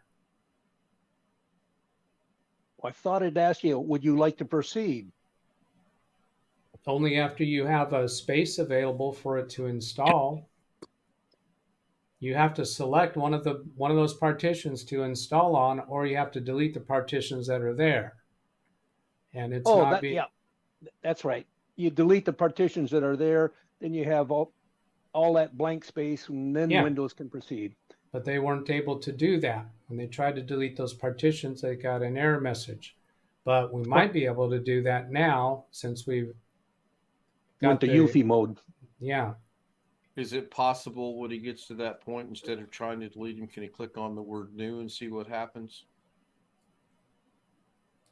When you're at the list of partitions? Yeah. Click on new? Yeah, just to see if it'll allow it to create a new partition. Well, it can't do that if it doesn't have space available to do it. So I thought he had 366.4 gigabyte of space available on the one partition. I suspect that means empty space on the partition, but the partition is still present. You'd have to have an unpartitioned area that's large enough to install Windows. You'd have to shrink that partition, creating an unallocated space of which you would create a new partition on that unallocated space, but we don't want to go there. We don't have any need to do that. Well, I thought the point of this exercise was to get Windows 11 reinstalled. So at this point in time, what harm is it to hit new and see what happens? All right, Ken, when we get there, we'll try new and we'll show you what happens. I'm just asking. Well, I'm saying, this is learning for me. You can't create a new partition if there's no unpartitioned space to create the new partition on. There'd have to be unpartitioned space there. And I think the new button will be grayed out at that point. So we haven't got in. Let's go back into BIOS so that we'll put the NVMe drive as the second bootable option, and the first bootable option will be the USB. Right. And then you can always leave it that way too. When you're finally done and get as long as just leave it that way. Yeah, if you accidentally have a USB thumb drive in, then it's just going to boot to the wrong place, and then you realize, oops. See, Rescue Media might need the appropriate drivers for your HCI controller if it's not a default, if it's not available on the Rescue Media, but I think for these generic off-brand or generic brand computers, I don't think that's ever the case. Monica Esparza says Rescue Media might need the appropriate drivers for your... Oh, I just read that one. Good day, everyone. Coofun says F11 for boot media selection. All right. F11 is boot media.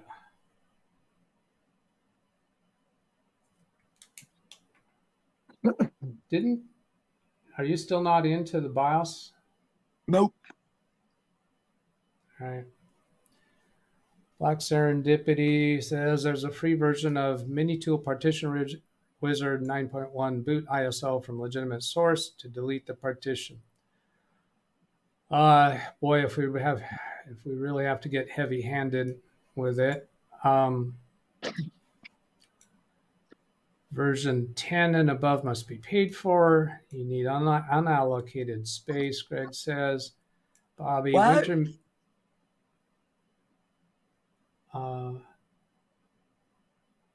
Wintermead says, hey, can you look up how to get my phone paired up to my car? Oh, that's between the two of them. 1238. Before BIOS reset, select load optimized defaults in BIOS save and reboot. I had that in mind too, because they did load default BIOS, but optimized defaults are different settings, and that could be a reasonable thing to do. Ryan DeCan, notice you were live, was going to catch it. Escape from BIOS on that screen. Yeah, you're still at... there's something going on. Let's go see what you got now. Yeah, bottom right corner of the screen doesn't say escape to get UEFI firmware settings. Yeah, so pressing escape should take you into BIOS. Don't press any other keys until we get something on screen. Yeah, here it is. It's pretty quick for it to come up. Okay, go to the right arrow to get to the menu option called Boot.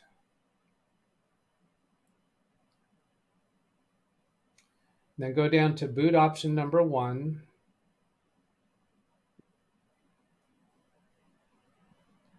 Now, this is different than what we tried to set it up as. Notice the second one is a SCSI disk. Where did that come from? Show us what's lower on this list.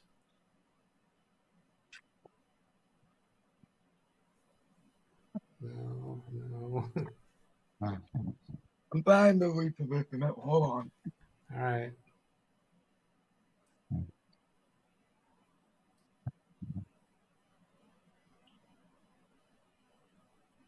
There, I'd like to see that entire list. All right.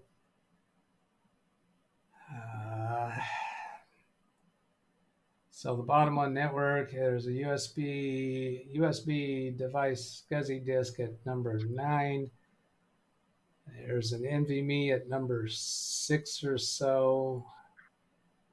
UEFI network hard disk CD, SCSI disk 1. Second item is UEFI USB device. Okay, so you're highlighting the one in the first position now, option number 1. Press enter. And then on that list, we want to select, looks like UEFI USB device, UEFI SCSI disk. Why in the world is that called a SCSI disk? Down arrow 3 times. 1, 2, 3. Press enter. And then press down arrow once to get option number 2. Press enter. Now, let's see. Go down arrow, see, it was about 6 times. I'm going to select that other USB device as the second device. So we have both of these USBs. 2, 3, 4, 5, 6. 2 more down. Enter. And then down arrow once to get to boot option 3. Press enter. Now we'll go for the NVMe drive. Down arrow 3 times. There's only one. There's only one. Bob. Sean gave me strawberries for you, so make sure you wash it off, okay? Okay, down arrow once more. Oh, no, there are two NVMe's on here. Look at the top of that screen is UEFI NVMe, and then about the sixth one down is NVMe. Well, okay, I'm going to say the sixth one must be a legacy NVMe. Press up arrow 4 times. And press enter. All right. Now, exit, save, and restart.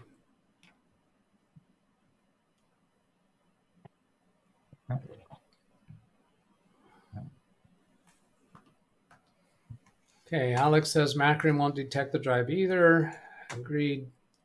Had to use BIOS to do clean wipe in BIOS select disk, then clean disk. BIOS can sometimes cross over legacy UEFI, something like that. For Bronco, generic USB. Well, it's booting off of the flash drive. It's what? It's booting off of the flash drive. Flash drive. Okay. And that's the Windows flash drive. That's what we wanted. That's what we were trying to get to.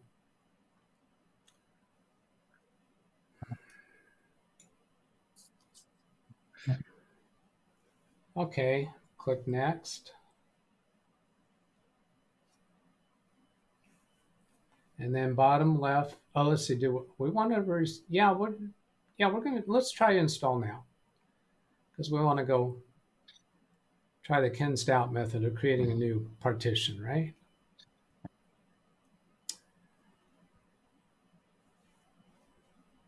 Let's see, Greg M. Don't forget, we also set storage to UEFI from legacy. Yeah, so we could get different results now than what they had last night, and in any place that we go. So click to accept. Next. Custom install. Oh. No partitions. So we don't even have partitions showing to delete. You not want to do not the custom, but do the other option? What other option? Oh, the standard? Okay. Can we go back from here? Is there a left arrow in the upper left corner? And then choose up. No, that won't work, because that's going to tell us that we have to have a booted Windows in order to do an upgrade. Go ahead and click on that first option just to demonstrate that and document it. The top option.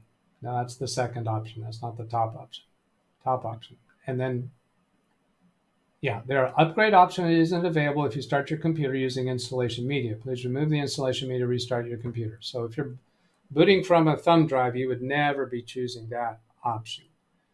That is, if you have Windows up and running, then install the, plug in the flash drive, and you could run the setup from there. Okay, so up the left arrow in the upper left corner of that screen, then do you have another left arrow in the upper left corner? And is there another left arrow? Nope, it's grayed out. It's grayed out. Okay. What button is there in the bottom left? About bottom right, sorry. It's just say I agree and map. Okay, how about the upper right of this corner? Is there an X to close this window? Yep. Yeah, let's do that. I want to try to get back to repair. I don't think it's going to let us. Go ahead and answer yes. Oh, there it is. Repair. Click repair your computer.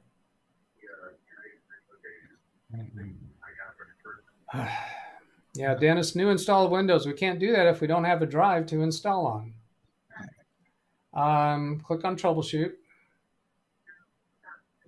Command prompt.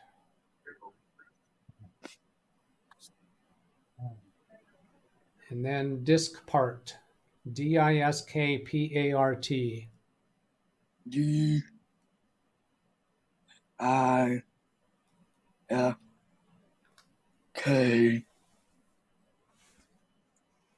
What's the last part? P-A-R-T, part. P. P as in Paul. Yeah.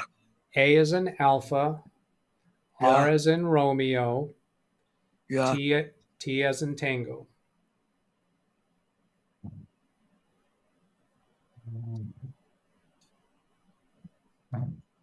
Okay, then 2-word command. It's list, then a space, disk. Yeah. L I F T B D. Right? D I F K.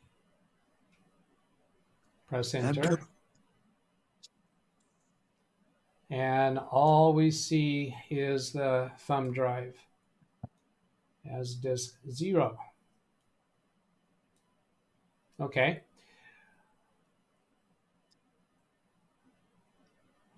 Type. I want to get back into BIOS. So type the word exit. Press enter. X I.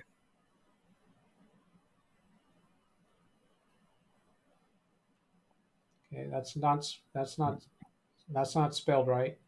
E-X-I-T. E-X-I-T.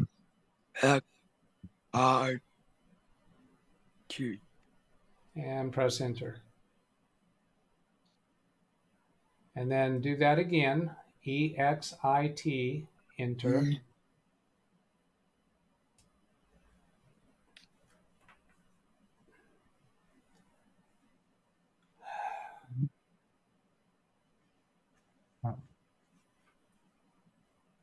And then choose, let's see, troubleshoot. Yeah, troubleshoot. So we should get an option here for UEFI BIOS. UEFI firmware. Yeah, do that. UEFI firmware settings. Yeah, and I saw the comments asking us to do a directory of C drive and D drive, but if this part doesn't show the disk, that's just not going to work. Even the drive, Bob? Well, that's a possibility, but another possibility is just to reseat it. Open up the computer and remove the NVMe drive and put it back in. And I see Brian shaking his head vigorously. Yes, for that. Yeah, let's see. What are we going for? Oh yeah, bottom of the screen. Is there an option for load optimized defaults? The bottom of the screen. Not that I can do. Can you show us the bottom of the screen? Version 2.20.1274. Keep going to the right. Shows the rest of it. All right, American there. Megatrends. F3. Did you see it? Oh yeah, on that screen to the right, a little bit higher than the bottom, says F3 optimized defaults. I don't think that's what you guys selected last night. What did you select last night? Let's find out first. F3. It was F3 for optimized? Yes. Okay, so there wasn't any other choice other than optimized defaults. Right? Show me the right side of the screen again, Josh.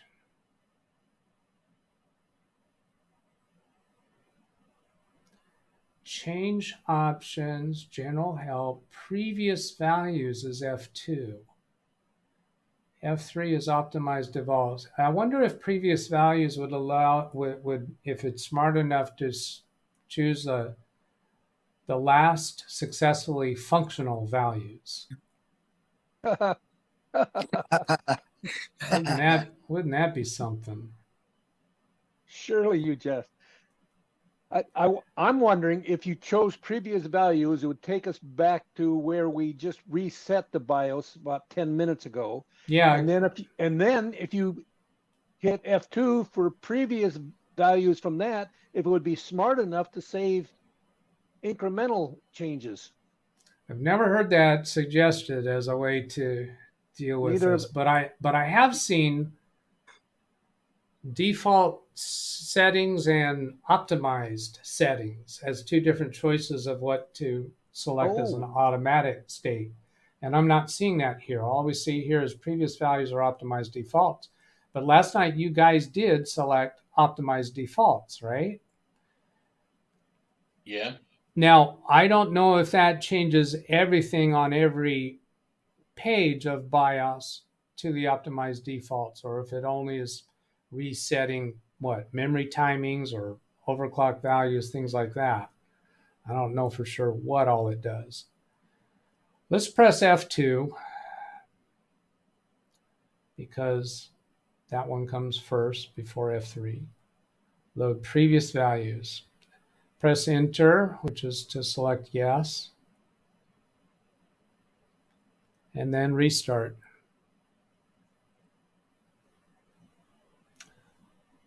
Dennis, yes, I realize we could have done the red X in the upper right for closing that window. The only thing that knows of NVMe drive existence is this BIOS winter mute. What doesn't show logo car, that's on their issues. I wouldn't. From Jim, there's a security tab in the BIOS. I doubt that has anything. Well, actually, that is of interest too, such as secure boot, because it's one of the Windows 11 things is to prevent somebody from making unauthorized changes on in the boot files, which includes BIOS could include BIOS configurations. Well, it's booting off with the flash drive.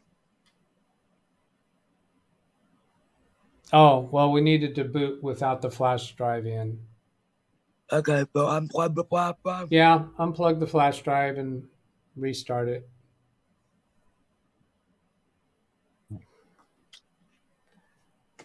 If the installer does not see the drive, you may need a separate USB drive with Intel drivers to see the driver. That's a possibility. If that NVMe drive doesn't use a native driver that's included with Windows, that could be a reason to need a device driver.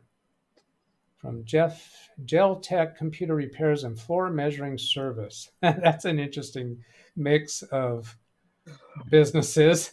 Computer repairs and floor measuring service. Or the drive has failed, or is the wrong NVMe drive, maybe needs an M.2 SATA instead of NVMe. Well, this computer was operational with the NVMe drive that's in the computer. And what happened is Josh disconnected the monitor while the computer was up and running. And then when he force powered off the computer while the monitor was not connected, then when he reconnected the monitor and started the computer, it wouldn't start up. And this is Aunt Mary's everyday driver computer, so it was recently functional. Honestly, at this point, I'd take the drive out of the computer, test it on another computer using an external enclosure. I would have done that too. Josh's resources for doing that kind of work is a little bit complicated. And the conversations that we had last night, Doug, we're not sure that it's an NVMe or a PCIe. Nobody knows for sure on this. We have some contradictory information. All right. So is it possible for BIOS to be telling us it's an NVMe drive when it really isn't? Well, yes, because those BIOS options are giving choices. SCSI options. Yeah, it said SCSI. It said NVMe SCSI. So it could mean, it could also apply to SATA M.2s. Now, I don't know why it's saying SCSI, but could a SATA M.2 function, as far as the BIOS is concerned, as a... And I think when we SCSI. looked at the manufacturer's website last night, I believe if we were looking at the correct product, it said M.2 PCIe. Okay. But well, the manufacturer's web pages are kind of all over the place. Yeah. I don't recollect in BIOS being able to identify, tell it that the M.2 device is SATA versus NVMe. Okay, just relax there, Josh. I'm going to catch up in chat here. As Windows and Macrium USBs were made on legacy mode computer, it's booting Coofun in legacy mode when he uses them. I think that has merit. Yes, Josh. You want to try fire up repair? I guess we haven't actually let Windows 11 do startup repair. Yeah, go ahead and pursue that, Josh, while I'm catching up here on BIOS. So you have the Windows 11 thumb drive back in? I'm putting it in right now. All right. Tony Wallow asking, is there a new BIOS? I'm reluctant to go down. Website, it's almost useless. All right. I'm hard pressed to imagine that would be our solution since it was recently functional. Unless Windows was trying to do an update. Josh, when the computer was up and running, you disconnected the monitor from it and connected it to your other computer. How much time passed between those two events? Well, are we just talking 10 minutes before you decided you want to shut the computer down? Or had the monitor been disconnected for 2 days before you held down the power button to shut it off? I don't know how long the monitor was disconnected. Did you disconnect the monitor from the Coofun computer? Yeah. You did? Okay. When did you do that? Was it yesterday or the day before or 2 weeks ago? Yesterday. It was yesterday. Okay. Usually what I do is I usually go to the start menu and shut down properly, but I just hit the power button this time. All right. Now you're trying to boot to the Windows 11 USB now, right? Yeah. All right. Back to chat. This But function. is it possible the drive might have failed? It's possible, yeah. It's kind of hard to believe that happened just by forcing power off. CSM enabled, meaning secure boot is disabled. That's a good point. The compatibility mode, compatibility startup mode, whatever that was, with that enabled, that means secure boot is disabled. Thank you. Dennis, I'm afraid the NVMe drive is toast. It's listed in BIOS under NVMe. NVMe drives are connected to the PCI interface. Yeah, so that when we see PCIe, that doesn't tell us whether it's NVMe or SATA. Yeah. I have the manufacturer's picture pulled up on Amazon of it with both parts. You want to see it? Yeah. Yeah, Josh is still trying to start up, so I'll remove his spotlight. You could go ahead and do a screen share, William. Okay. Hey, Doug. Yeah. Is it possible now that that we changed the legacy mode or whatever mode it is that Macrium reflect might be maybe the partition now? That's possible. Now, the fact that Windows 11 install wouldn't see the partition makes me think Macrium's not likely to, but Windows is seeing the partition now because it's complaining about that specific file. Could it be complaining about that specific file even if it's not there? I don't think so. No, because it wouldn't be looking for that specific file until it sees that your boot drive is Windows. Because the bootloader files would have to be. I didn't get this last night. Well, hang on a second. I don't have you on screen yet. We got William's link showing. I was waiting. Didn't know if you saw enough, and no. I'll look at it in DVR mode if I want to get back to that. So let me get back to Josh's. Let's see, where's Josh? Oh, here he is. Then I'll spotlight in for everybody. That brings him back up. Maximize that. So you got Startup Repair Windows 11. Okay, so you went all the way into Repair without us seeing you select that choice. That's okay. Go ahead and click on that Windows 11. That wasn't showing right now. After you got to Startup Repair, you didn't see this? Nope. All right, good. Go ahead and select that. If the window couldn't repair. All right, go ahead and select it. Be helpful if you let us see what you're... Okay, diagnosing your PC. All right, I'm looking back at chat. I'm not bringing it up on screen. Oh, what do we got now? Startup repair. Okay, there's a... Oh, couldn't repair. Press advanced options to try other options. Repair your PC. Shut down and turn your PC off. Click advanced options.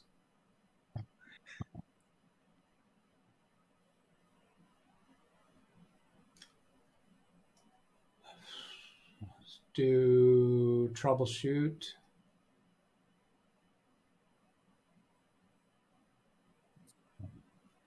And then command prompt.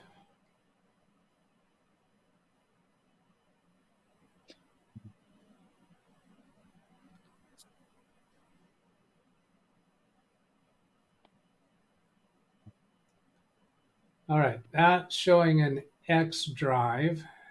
So let's try dir space C colon. What? Type dir. That's short for the word I space. C is in Charlie. Even Charlie. Then a colon. To get the colon, it's the two dots stacked vertically. You have to hold down the shift key and press the colon key. So a bubble double? Yeah, you'll have to hold down the shift key and press that key that has the two dots. It's to the right-hand side of the keyboard, probably two keys to the left of the enter key. Let's see, Rand Israel says PCIe equals NVMe. So are you saying a M.2 SATA is not on the PCIe bus? I thought it was. Yes. All right, press enter. Is that it? Yeah. Well, I think so. I can't see well enough. What's the letter to the left of the colon? It looks like T as in time. That's not C as in Charlie. So you typed the wrong drive letter. Try that again. dir space C as in Charlie colon. No, that's an S. We want dir. Oh, well, dir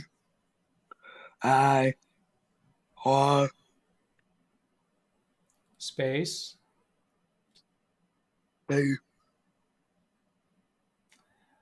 C as in Charlie. P. What? C as in Charlie or Chris or Chandler. Pat. There you go. And then a colon. Hold down the shift key on the keyboard and press the colon. Two keys to the left of the enter key, probably.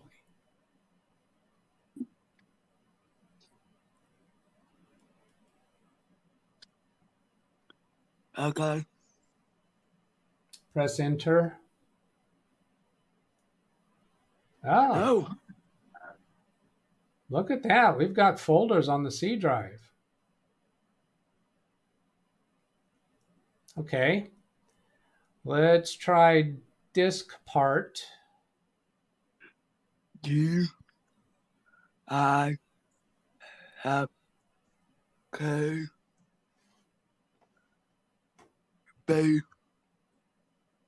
P what? No space. P-A-R-T. It's short. A-R-T.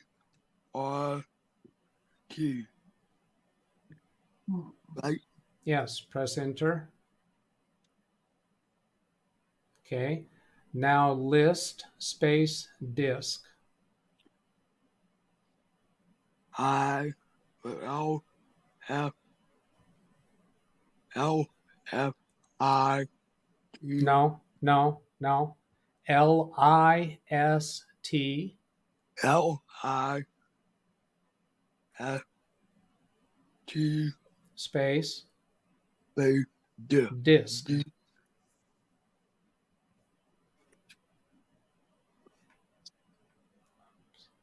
Enter. Yeah. And we only see the thumb drive. Wow. Somebody previously asked for us to do a directory of C drive, and I poo-pooed that. I apologize to you. We are seeing C drive. I wonder if that C drive, I bet, is that C drive a virtual drive? How much space is left? No, it says 393 gigabyte free. Okay, let us see the screen. There we go. Bytes, thousands of bytes, megabytes, 393 gigabytes free. So that has to be the NVMe drive. How is disk part not seeing that? Okay, let's try this. Type C:*enter, because we're running disk part off of the USB drive, I think. Then a colon. You have to hold down the shift key to get the colon. The colon key is 2 keys to the left of the enter key.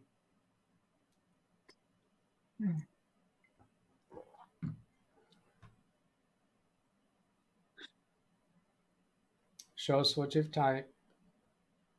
No, backspace over that. You don't have the letter C there. So type the letter C as in Charlie, and then a colon.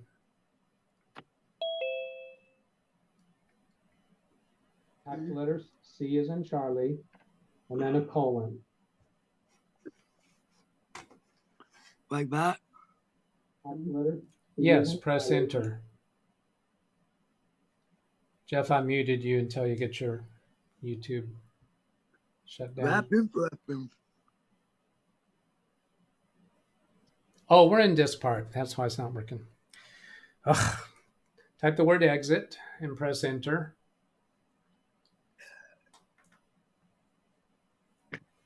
That's all right, Doug. I forgot we were in disk part also. I'm going, oh, that'll work. Okay, you misspelled it. E-X. No, that's misspelled. E-X-I-T. E-X-I-T. Doug, if this is a GPT disk and CSM is enabled, could that be a reason it won't let me exit? Disk part can't see the drive? Maybe. Josh, you didn't let us see what you typed that time, so type the word exit again. E-X. Nope, that's misspelled. Backspace over that. E-X. I-T. And enter. Or click the red X.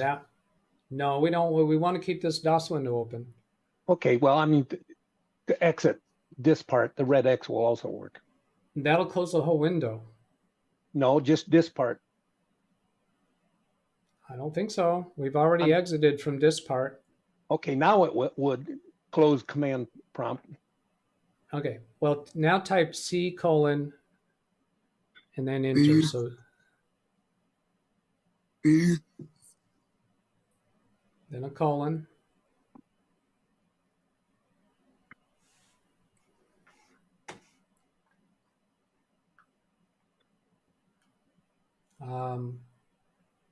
Your camera's, Yeah, there you go. Press enter. Type DIR and press enter. B I No. DIR as in directories. The first three letters of the word directory. DIR. And press enter. Okay. And we have the 393 gigabyte Wow. free space. So we are seeing files on this drive. Now we want to try disk part from here because I think we'll be getting a different version of disk part because it should launch from the C drive.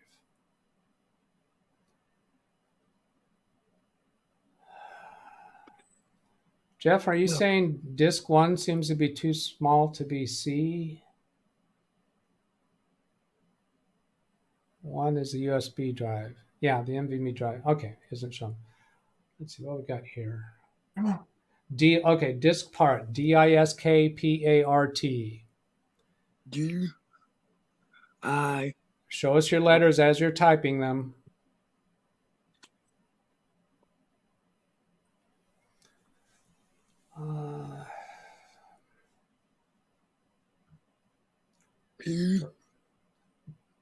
P-A-R-T. Randy Israel, I see your comment. P-A-R-T.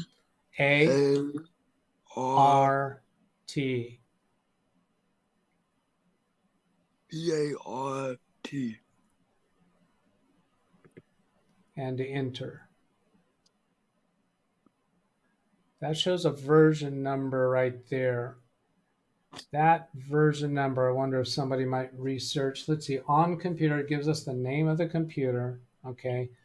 Now, list space disk. No.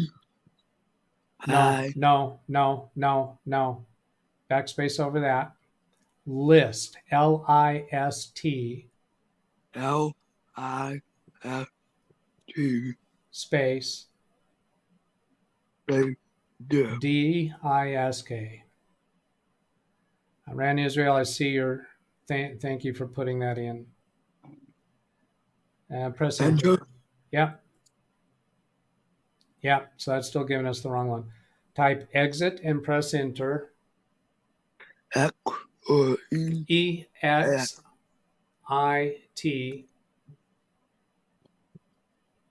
Enter. Now, let's see, you're not seeing the chat room. And all right, so this next one is longer for you to type. CD, then a space. D. Then, CD as in Charlie David. B. Space. Windows.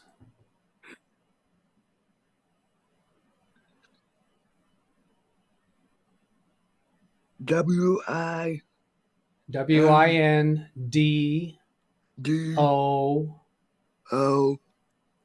W. S. And press enter. Okay, good. We successfully got into the Windows folder. Now, CD space. B.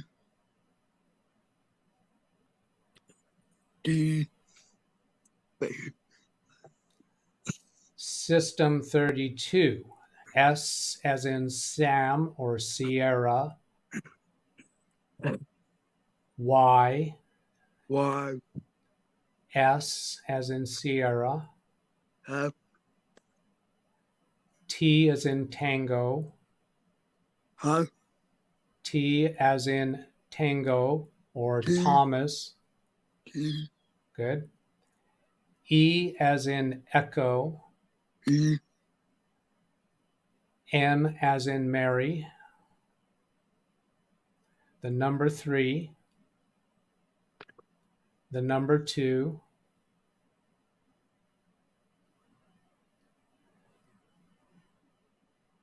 And press enter. Lawn Dog says he is in the wrong drive. What do you mean? We're on the C drive. Why are you calling that the wrong drive? Oh, system 32.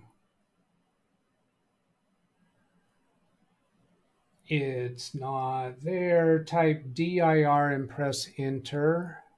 DIR, enter. Yeah.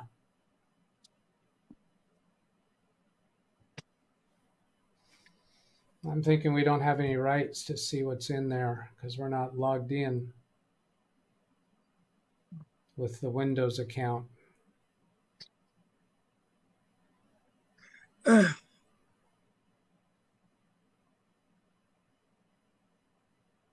It was a lot of work. Yeah. Doug, is it possible that a C drive is encrypted somehow? If so, we should have already been prompted for a decryption code to even see folders on the root drive. An encrypted drive, you can't see the folder names until you put in the encryption key. So I don't think so. So the feedback that is there. Windows is just not being it. Well, Windows, when you're trying to boot your computer, Windows was seeing the drive and it was complaining about that one file. So that told me that the computer is seeing the drive at some level. The disk part that's on the Windows 11 thumb drive is not seeing the partitions. But from a command prompt, we can see the C drive. Now, we haven't tried yet in Macrium Reflect since changing the mode of the M.2 of the NVMe drive, changing it from legacy to UEFI. You want to try that? Yeah, put the Macrium thumb drive in. We'll try that. Doug, is it possible that having CSM enabled is interfering with some of this? Let's see. The only way I think that might be the case is if what this drive was configured to be on a BIOS that is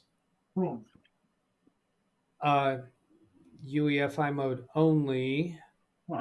That would require probably secure boot to be on. I'm not sure, Jeff.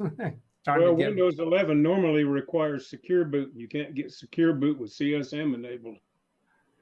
We just want to power up the computer. Let me think a minute about Jeff's notion. Yeah, that has some idea.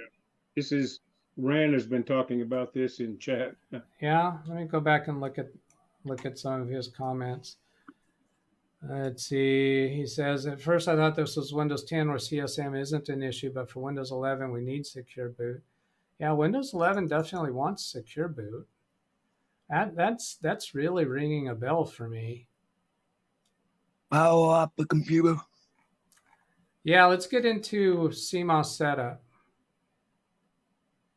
I mean, are we sure that the C we're seeing really is the C on the NVMe drive even? Well, yes, because of the amount of free space that it's reporting. Okay. What else could it be? Are we going to let it boot right in the Macrium? No, I'd rather you use the delete key to get into CMOS setup. BIOS. Yates Network, sorry I'm hopping on late. Surprised there are no writes to the C drive at all. That's odd. No writes. Oh, RIG. Yeah, that's a different word, right. RIGHT is the rights I was commenting about. Maybe we should do a clean wipe from the command line where we don't have any way of doing that because we can't, if we can't get to disk part, how do we do a clean wipe? If we can't get disk part to see the drive, how are we going to do a clean wipe? Should show folders, makes me think he's got two C drives and CLI command line interface. Cannot see both C drives. So it's not even seeing the main C drive. Well, it only has one drive. Now this computer looks like it can have a M.2 drive and a 2.5-inch SSD drive when we looked at the design of the computer. I'm gonna shut off the computer because it's overwriting the macro. Yeah, that's fine. Shut off the computer and get use your delete key to get into BIOS.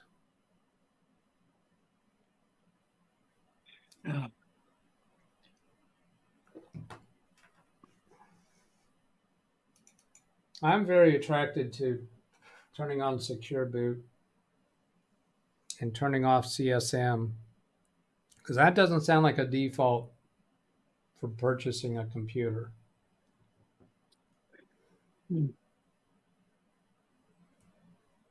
And Windows 11 looks like it would have come with Secure Boot enabled. CSM disabled.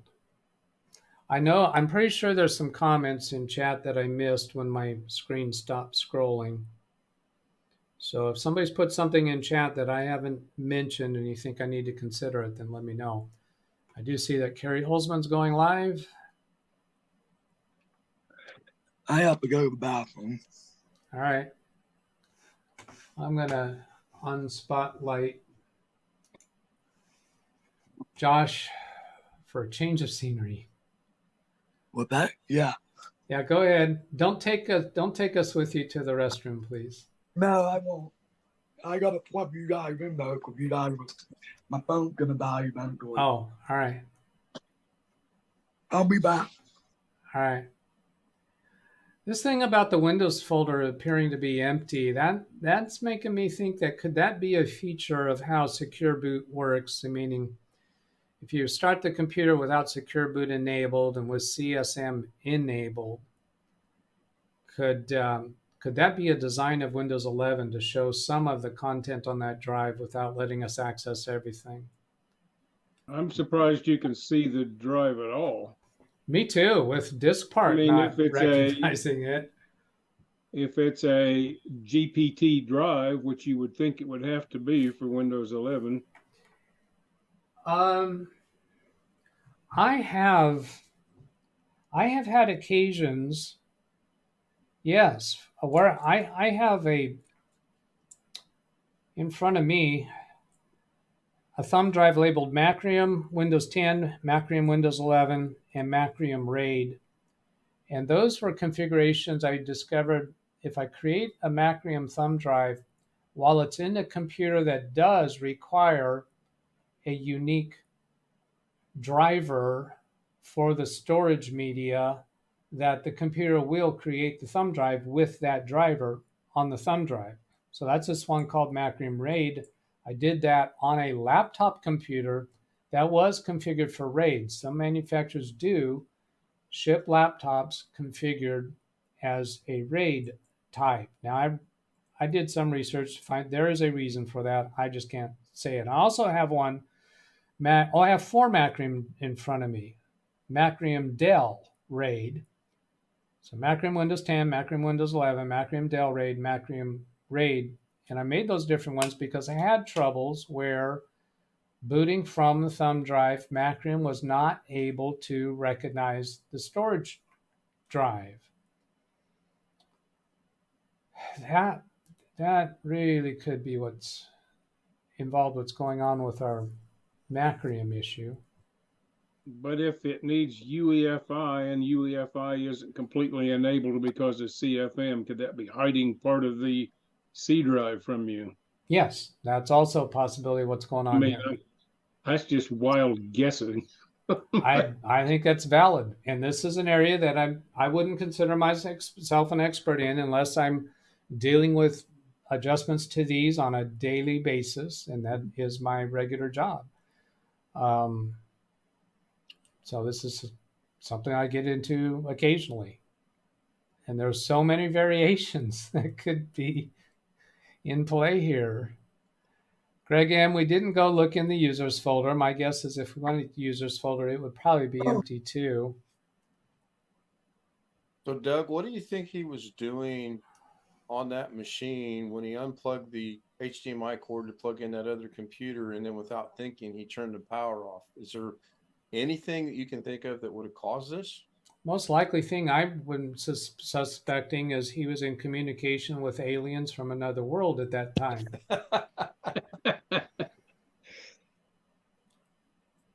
No, that's possible. Yeah, that'll work. Well, to that point, I'll say this. I have had many occasions where when we finally solve the problem, we can reverse engineer what happened.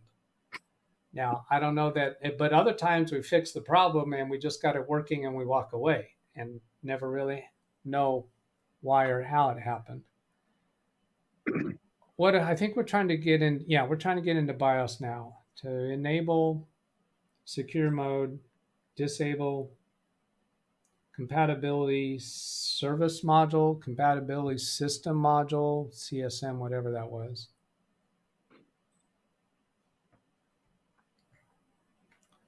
Oh, my scroll got stuck again in chat. I will never do this again. What is it that you will never do again? Go to Aunt Mary's house or something else? I will never unplug the computer from an HDMI cable when it's running again. All right, that's a good idea. See, Yates Network says, sorry I'm hopping on late. I'm just surprised there are no rights. Oh, RIGHT saw that one already. If you're sure the backup works, well, backup won't do a restore. I'm trying to figure out what in chat that I missed. Alex Cheek, Doug, aren't you getting brain dead by now? It's been 2.5 hours already. Yes, my brain is getting fried. If the disk status shows offline, type online disk and hit enter. This is what came up for doing a disk clean from the command line. We apparently may not be seeing the correct drive. MacroMP creator will pick up any active storage drivers on the system you're creating it on and ask if you want to. Yes, that's absolutely true, Rand. But this thumb drive was not created on this computer. It's created on a different computer. Should have just briefly pressed the power button, F11 for BIOS. Well, we previously learned that it's the delete key on this computer. All in favor of the aliens from another world theory, hit 1. LOL, just kidding. Have we done an optimized defaults today? Yes. Well, after we messing with CSM. No, we haven't done optimized after messing with CSM. Let's see, where are we at on Josh's computer? Let me come back. I got to hit the right button here. And spotlight. All right. Right arrow wants to advanced. I don't think that we're going to make changes on advanced, but let's take a look. Trusted computing, actually it is in there. Power management configuration, SATA configuration, hardware monitor, and NVMe down there. Okay, the first one, trusted configuration. Let's look at that. Press enter on trust. Okay, security device support is enabled. Security device would be for a thumb drive, right? For a YubiKey type of thing. That's not what we're looking for.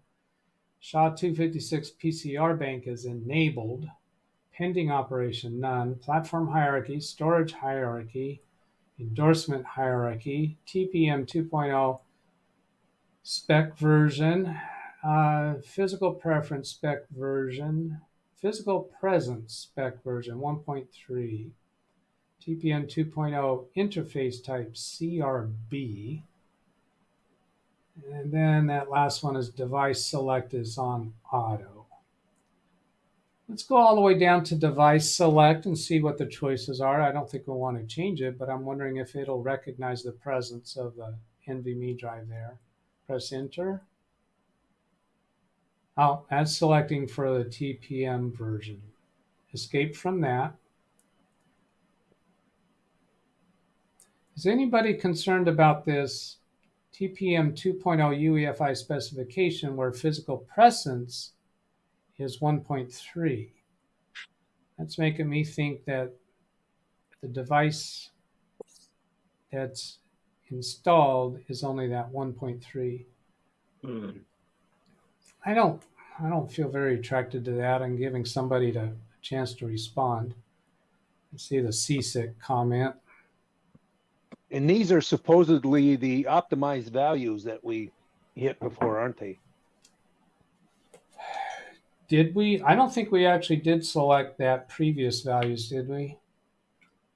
Yeah, Gary is saying 1.3 is fine. Did we go to previous values or did we hit optimized values? Previous value. Okay. All right, let's press escape to get back to the prior screen. And then right arrow key twice to get to security. Oh, down to CSM. Oh, is there CSM on here? Oh, yes, I'm sorry, thank you. Down arrow 6 times. Let's see if that gets us there. 1, 2, 3, 4, 5, 6. One more. One more. And enter. CSM support module. Let's disable that. Compatibility support module. Disable that. Disable it? Yep. So you press enter and then choose disabled. Greg M is saying Macrium also has a tools menu which can fix bootloader issues, but then that requires being able to see the NVMe. Agreed, Greg. Escape to go back to the prior menu. And then press enter on CSM. I want to confirm that that disabled. No. Up arrow 1 and enter. Yep, still disabled. Press the escape key once. Then let's see, what do we got? Wintermute is saying set boot option filter to UEFI only. Okay, good. Where is that at? There. Is it on here? Boot option filter, fixed order. I don't know that it's on this screen.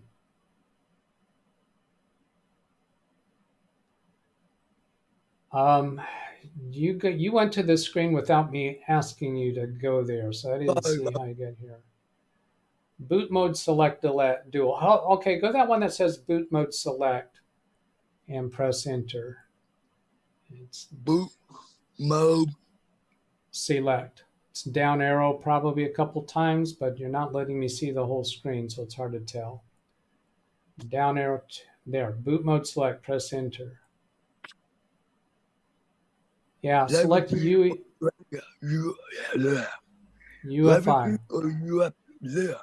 I can see the screen. I can see the screen. You don't have to read it. I can see the screen. You don't have to read it. Press up arrow to highlight UEFI and press enter. There. Let's see. Is that I'm giving chance for chat. Well, that narrowed it down. Interact. Oh, narrow down the number of things we see, didn't it? Right. Down arrow once. You should highlight boot option 1. Press enter. Let's see what the choices are here. Now there's only one NVMe. I like that. Press escape once. Okay, then left arrow once. That'll go to the menu option. Your other left. So left arrow twice. Now right, that's too far. Right arrow once. There. Now this is security. You have administrator password. Down arrow twice to get to secure boot. Okay, you pressed enter before I asked you to. Be careful not to press the keys that you think I'm about to ask for. Let's stay together here. So there's secure boot. What I'm thinking is we're going to enable that, but I want to look at the screen some more. Secure boot mode is custom. That seems odd. No, that's right. That's correct. Hello, Gary. Yep. Hi. All right. I did wagon mother. Hello, Josh. All right. Press enter to select secure boot. Down arrow once to highlight enabled, press enter. What was this? Let's read this. Secure boot can be enabled when system in user mode. Repeat operation after enrolling platform key. Stay here for a moment. Secure boot can be enabled when system in user mode. Is that implying we're not in user mode? Repeat operation after enrolling platform key. Gary, this sounds like it might be up your road. Do you know what we're facing there? I have cleared platform key, but I've never seen this because it's always been enabled. I don't know what's going on. Hit OK. Yeah, go ahead and press enter on. You're highlighting OK now. When they asked you to put that code in, that's your key for this. Okay. Oh, there's key management down at the bottom. Down there, Let's down arrow 3 times. Rand saying to go to key management. Yeah, I see that. Oh, restore factory keys. Let's go to key management, then restore. I agree with restore, though. I got one other idea first. Right now he's highlighting secure boot mode and it says custom. What I'm inclined to do is press enter to see what other choices are there. And there you get it. You press the key without us asking you to actually do it. I was discussing that with the group. So it's standard or custom. I'm inclined to think we ought to be wanting standard. I don't know why we're on custom to begin with. Yeah, let's do standard here. Yeah, press up arrow once to highlight standard. I'm actually booting another computer. Press enter. Say again, Gary? I'm booting another computer to the BIOS. So you're replicating? You got a computer that has similar BIOS? No. Yeah. No. Yeah, press enter. Try highlighting standard. And here says factory defaults. Yeah, press enter. Go for it. What? Yes. Press enter. And we have standard. I'm inclined to try a restart with this, what we have now. We still want to get secure boot enabled, or Windows 11 will not run the way it is now. All right. Okay. Up arrow once. Thank you. And enter. Can we enable secure boot now? Down arrow once to select enabled and enter. Okay, not yet. This isn't the same message though. No. Disable CSM. Oh, you know what? I bet we haven't applied that yet. We disabled CSM, but I don't think it's been applied yet. Well, when you went back to defaults, it may have reset it or something. No, consider this. It says disable CSM in the setup. Repeat operation, meaning the operation we just did after rebooting to ensure UEFI video driver is operational, because we have changed during this session of being in CMOS. We have disabled CSM, but we haven't restarted since then. One time earlier, I saw where UEFI video was not enabled either. It was on something else. That was one of the earlier times you were in BIOS. Yeah. Go ahead and press enter on OK. We've got agreement in chat room about saving and exiting. Let's see. It's about having extra security systems. Okay. Yeah. So exit and save. Restart. Secure boot there is disabled. For tickles and grins, go to CSM again if you could. No, wait a minute. Gary's asking for something else. What do you want? Could we check CSM again just to humor me? Yeah, I did just see it, but we'll go back and show it again. Left arrow to get back to, where was it at? Advanced? No, it was in the main menu. There was, if you went down about 6 or 7. On main? Item. On advanced. I think it's on advanced. Left arrow 4 times. There's CSM. There you are. You're highlighting now. Press enter. They're disabled. Okay. Good. Okay. Reboot. Okay. You haven't saved it though, so that's no. We haven't saved that yet. So escape from there. Save settings and restart.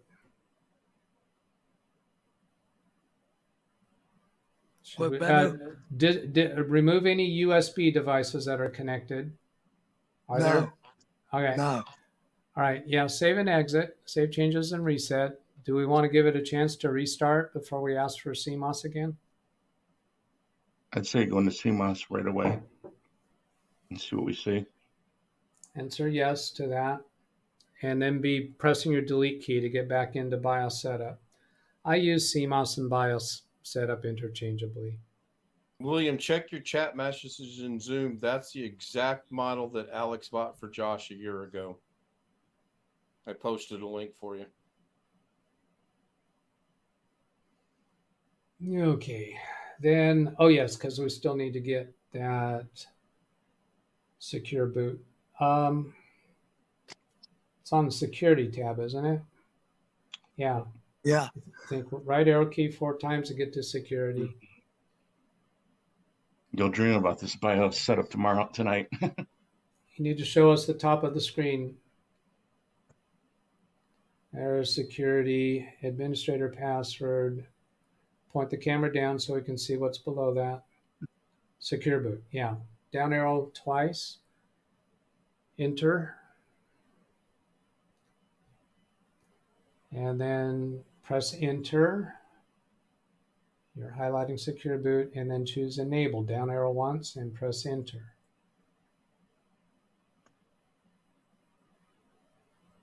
Boom. Is everybody ready for a restart? This one looks good. Any other things here you want to do? All right. Check the video to see that it's on UEFI video, like the other message talked about. All right. Yeah. Where is that at? I think that might be on main. Go to the left arrow to get to the menu option called main. Go what? Left arrow to get to the menu option called main and show us the top of the screen so we can see what you're doing.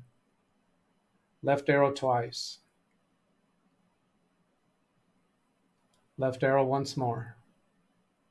Now, is there something here that shows us the video mode? CPU Ryzen, not there. Move the camera up. Nothing here about video mode. Right arrow key once to get to the advanced menu.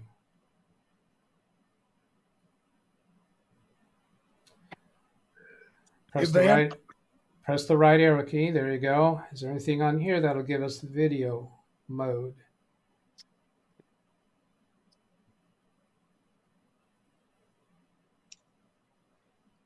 What is driver health?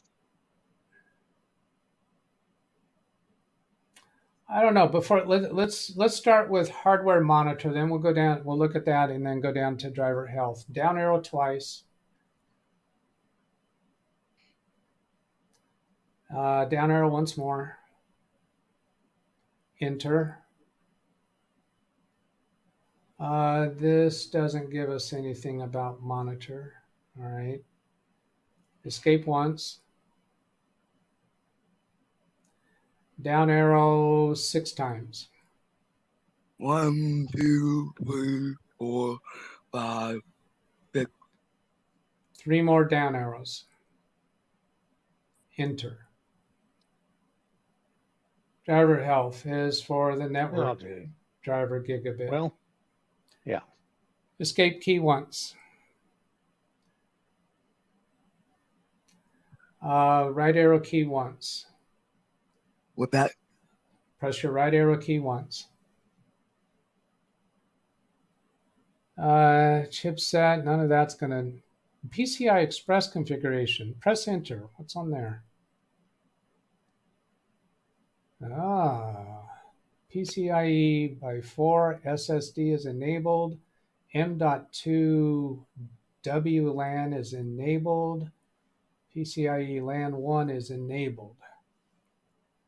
PCI Express configuration. So I think all that means is that those devices can be seen by the computer. This is not a boot menu. This is chipset information. I don't think that's of any interest to us. Escape key once.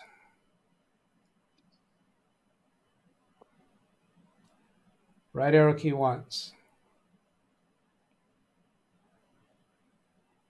Okay, press enter. You're highlighting secure boot, so just press enter. I want to answer the Rand Israel's question to confirm that TPM is enabled. I'm sure it is, but we'll display that. Where's that at? Secure boot is enabled. Secure boot mode. What does that say to the right of secure? TPM is an Intel thing, isn't it? No. No. Well, yeah, it is, but it's a standard. AMD has their own, but Right. Okay. Yeah, this is an AMD system. It's PT something on Intel, right? correct. Okay. All right. Then I'm thinking the wrong thing. Can you point the camera back to the monitor? Okay, those enabled in standard. It'd be nice to see the menu option and the status at the same time. There. Oh, you know, it said something earlier about user mode. Notice the top left screen says system mode. On the right, it says user. I don't know that I ever noticed that. Those column headings. System. Oh, press up arrow once. Is system mode an actual menu item here? Up arrow once more. Yeah, what up and down arrows just switching between these two options because they're the only ones available to select from. Secure boot mode is set to standard. This is not where we see that TPM is enabled. We saw the TPM version somewhere. At 1.3. Yeah, so that tells us it's enabled, isn't it? Yes. Yeah. It should be good to go now. Yeah, I think so. Let's save and let's see. Advanced. All right, Rand's got the menu options here. Go back to advanced. And then trusted computing. Is trusted computing on here? Very top. Very top. Can't see the top of the screen. Yeah, okay, press enter on that. There's a heck of a lag between the two. TPM 2.0 device found. Is there anything here about enabled or disabled TPM specifically? I don't think so. We have security device support enabled. Right, that's AMD's version saying it. Doug, Yeah. our Hank in the chat is saying secure boot not active. Who? Where? What? In the chat, our Hank. Well, No, it says it's enabled. we just enabled it. We haven't restarted since we enabled it. Okay, I got you. Okay. Right? Yeah, where's it not enabled? Yeah, I don't know where he's seeing that it's not enabled. We haven't I don't know restarted either. it. I just saw that in chat. I don't know. All right. TPM device found in the upper left, firmware version, vendor, security device support enabled. I think that's where we're seeing that it's enabled. All right, escape from here. And Iowa Hank now saying it's enabled but not active. Yes, because we haven't restarted yet. So save and exit.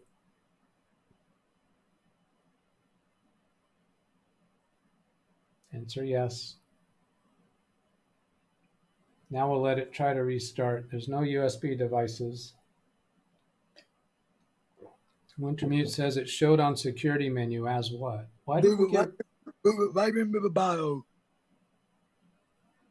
It didn't even try to boot from the drive.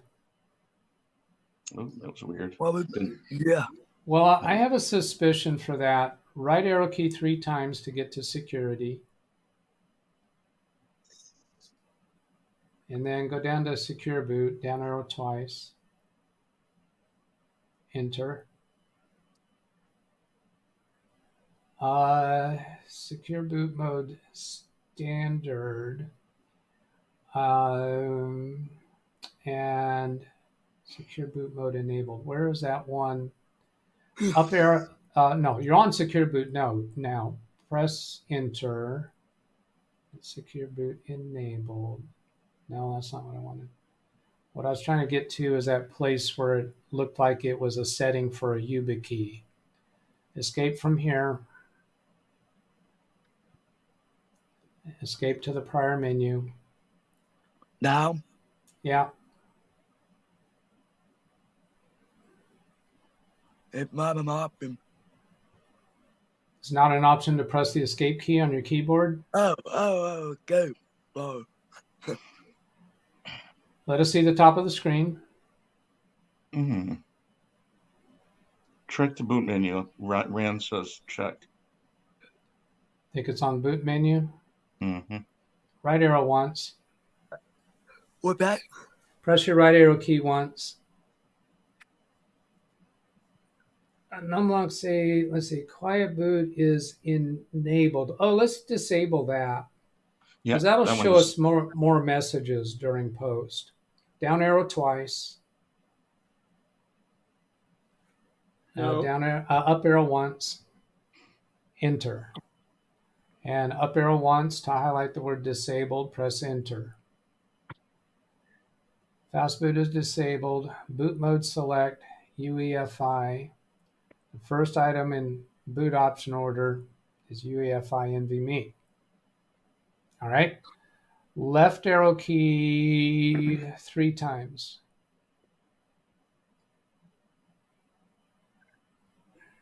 One more left. All right. Press enter on trusted computing. This one right here that's highlighted, security device support. That sounds to me like a YubiKey. Press enter. Up arrow once to highlight disable and press enter. Mm-mm. All of that goes away. Yeah, no. No, that's not it. Press enter. Down arrow once to select enable and enter. Oh boy.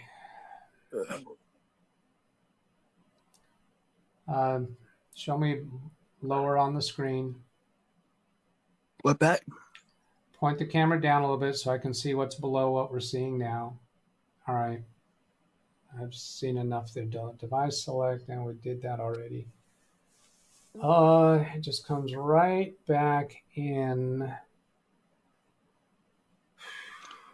Let's try doing it one more time. Restart, you mean? Yeah. All right. Yeah, let's. Yeah, you changed one thing, didn't you? Save and reset. We haven't changed anything in this session of BIOS that we haven't reversed, have we?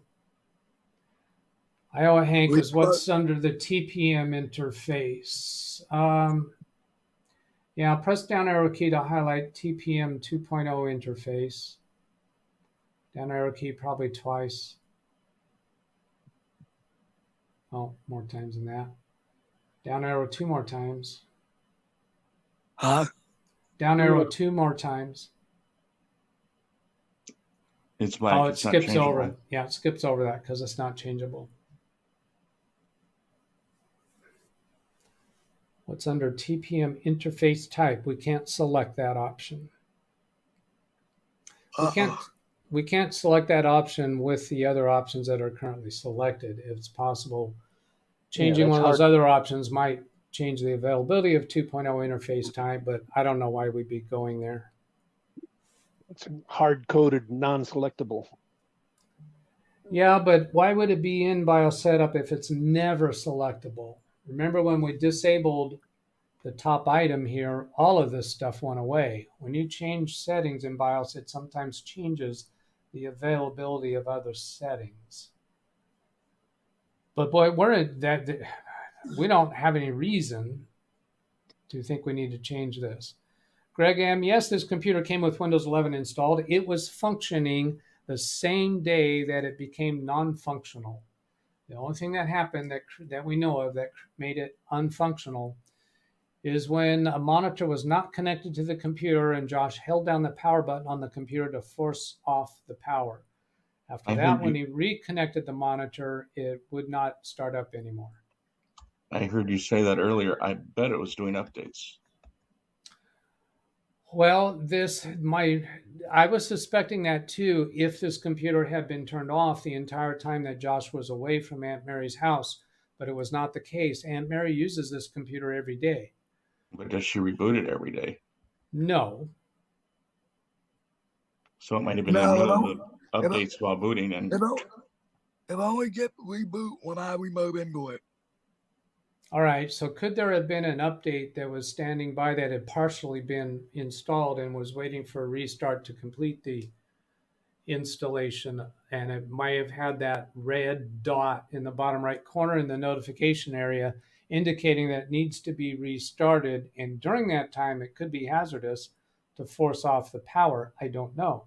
When that red dot shows, you should not delay in restarting the computer. You should restart it pretty soon, in my opinion. I haven't proved that, but because there were 2 updates this month. Yeah, so that update could have been sitting there for a long time waiting for the computer to be restarted. It did not get properly restarted. But we'd be completely happy with wipe and reload if we could get anything to recognize the drive. Now, at the moment, when we restart, it comes immediately back into CMOS, which implies to me it's not recognizing that NVMe drive at all at this point. But I would be game for trying to boot on the Windows 11 USB and see if we see the partitions and can delete them. But a command prompt sees the C drive, and it's the only thing that's seeing the C drive, which is really strange. Yeah, it doesn't show it under list disk. Yeah, in disk part. This part doesn't see it. Usually, it could be the other way around. And Windows 11 doesn't see it, except that maybe now it does. Since we're not doing anything else right now, I'd like to insert the Windows 11 USB and restart and see if it shows up on the partitions list. Yep. All right. Save and exit.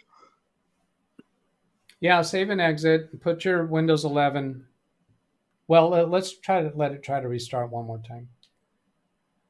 Save and exit. Take the flash drive out. Take the flash drive out. Let's see, not configurable, Windows 11. Save and exit.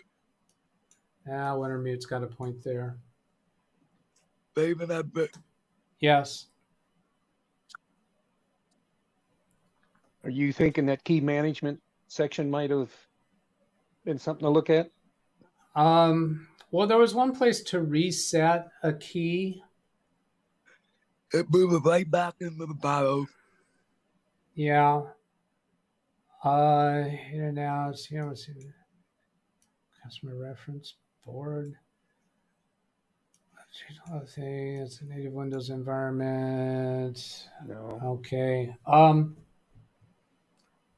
Yeah, actually, I was trying to get back to that option where it had a reset something about a key, but I didn't find it.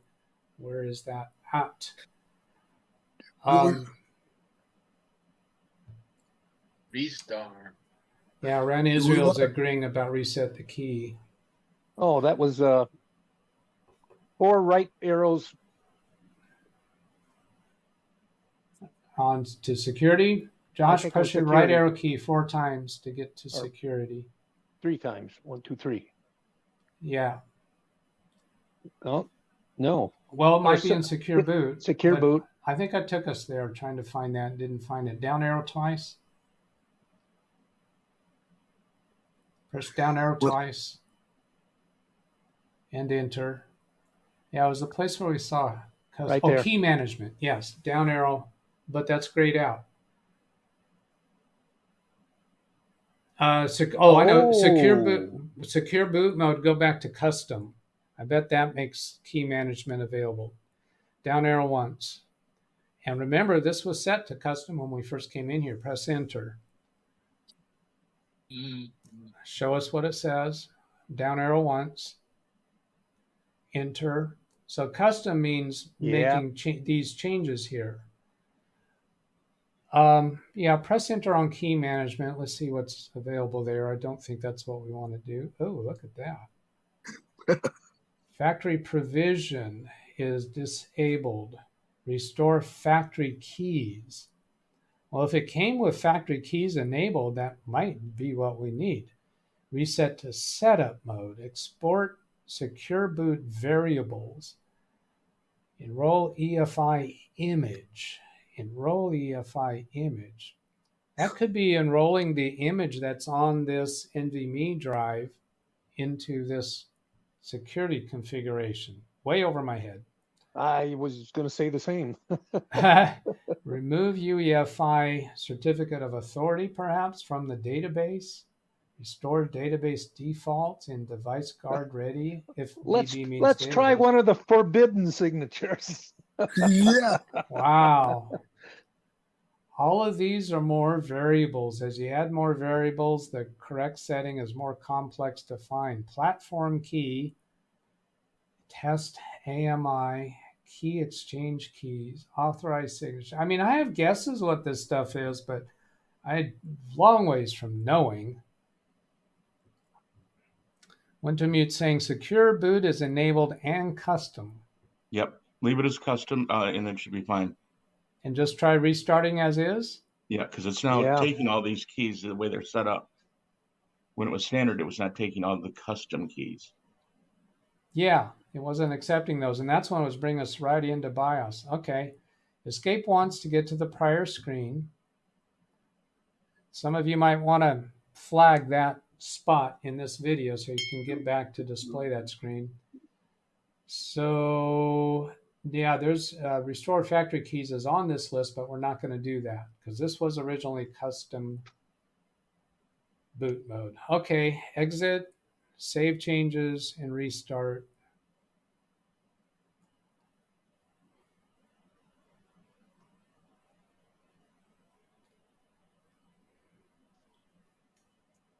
There's a good lag between Zoom and YouTube. Well, B-Star Tech names are the ones who made this computer. You're working with Windows. Right back to CMOS. Now let's try the Windows 11 flash drive. How would that be, Doug? Yeah, I'm all right with that. Although with all the possible variables, but it's worth trying. Put in the Windows 11 disk, the Windows 11 USB thumb drive. Saving that bit. Yeah. He didn't change anything.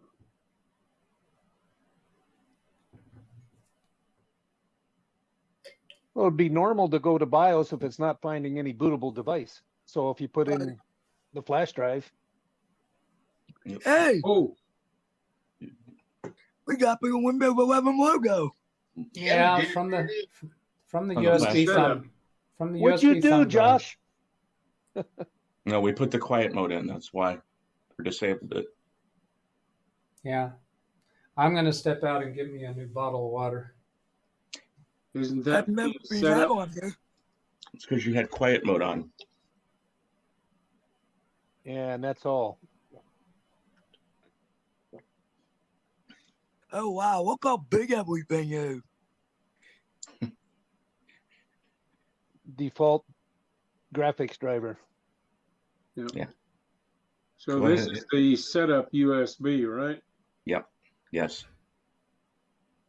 Matt. Question is, does it see the NVMe at this point? Well, we'll find out. I would think not, but who knows?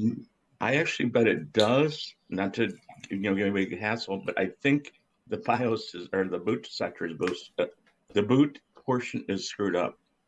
No, that's certainly possible. So it'll see it, but it can't boot. Doug's Question is, can it clear the partitions and reinstall? Oh, Doug's taking the magic pill. A half a magic pill.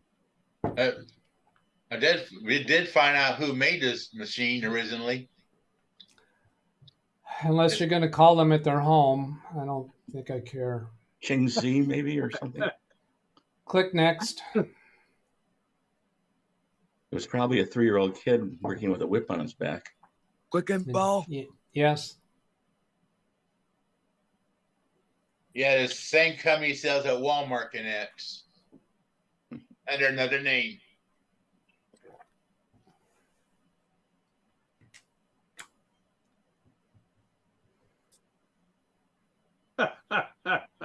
Why didn't I take the blue pill? Good one. Checkbox on the left. Accept. Next. Yep. Yep. Custom. Nothing. Nothing. We've been Now here see, before. in the bottom left, there's load driver. I hate to say it, but it needs that RST. Oh, wait. Whoa. Hit that. This is not an Intel machine, though. Hit that. No, hang on a second, Josh. Just wait for a moment. Yeah, let's see. I'm not an AMD expert. I think Jim might be if he's around. Well, see, if there is a driver available for this, a Windows driver available for this NVMe drive, it's remotely possible that it doesn't use that NVMe drive doesn't use a default driver that's included with Windows 11. I mean, would agree. Did you say agree? Yes. And let me interrupt you for a second. Did Chris, he got a new computer, and I think he was talking about he had the same problem on Intel chipset until he loaded a driver. Is Chris around? Is Chris listening? He's muted. And if that's the case, maybe we need an AMD type driver. Because we were able to see the C drive when we were booted to command prompt, but Windows installation and Macrium doesn't recognize the drive, that really gives me strong reason to suspect we need a driver. I'm kind of watching chat to see if somebody comes up with that. This was kind of a weird name brand of NVMe drive. Is it possible it needs a specialty driver? Yeah, certainly. Call Victor and ask. Yeah. VICKTER. VICKTER. VICKTER. Is the driver just to enable any M.2 or specifically for the Victor M.2? It'd be specifically for the Victor. That's yeah. Well, now it out might it goes, and in goes a new one. That's the driver that's needed for the Victor drive might be the same driver to use for a lot of other drives that are from the same family or the same technology. So it might not be a driver that only works for this one, but it certainly could be a driver that is not native to Windows 11. Lawn Dog says, I see that, Doug. I'm not sure what you're referring to there. AMD have a RAID driver similar to Intel RST. Now, we don't know if the drive type was set for RAID. I don't think we've even seen that option in BIOS setup today. Seems like his bootloader is corrupt. Windows would normally see any store-bought drive. Well, I don't feel that is the case, because if a bootloader is corrupt, disk parts should still be able to see the drive, regardless of how damaged the files on the drive are. So that the various elements in the operating system aren't able to see it, I'm really feel inclined towards that driver. I've done this several times before. I mean, both routes are plausible. Load driver, see what happens. Click load driver. Oh, it would give you an opportunity to browse to a USB drive to load the driver from. It's just going to be a browse window. We still have that up on screen. So Josh, go ahead and do that. Select load drive. Whoop, wait a minute, I got the wrong button. Yeah, select load driver. Yeah, show them what happens there. I'm sure that's going to let you browse. Installation media, click browse. Click the browse button. It's going to let you select the drives that are currently visible, which notice now is the USB-C drive and the bootx. Expand the C drive. Click that greater than symbol to the left of the C drive. Yeah, so boot EFI, that's definitely the USB thumb drive. And we're not seeing anything of the C drive here. But if we were to go to a command prompt in the advanced troubleshooting, we still might be able to see those folders on the C drive and all of that free space, because this is a place in the installation where that driver would be required in order for it to see it. Could an X drive be? What about the boot? What about the boot drive? What that? Go ahead and expand that. I'm sure that's going to be the thumb drive as well. No. Well, yeah, it's only got the folders. Let's see, boot X. No. C drive, Windows. Yeah, because this is one of these may be a virtual drive, because it has to have all the installation files for the Windows 11 operating system. Right. Click on users just to see what's there. Good idea. Just you're right. Yeah. Click on that. No, it's okay. You've gone far enough. I think we're really needing the drivers. A driver. Is anybody researching that?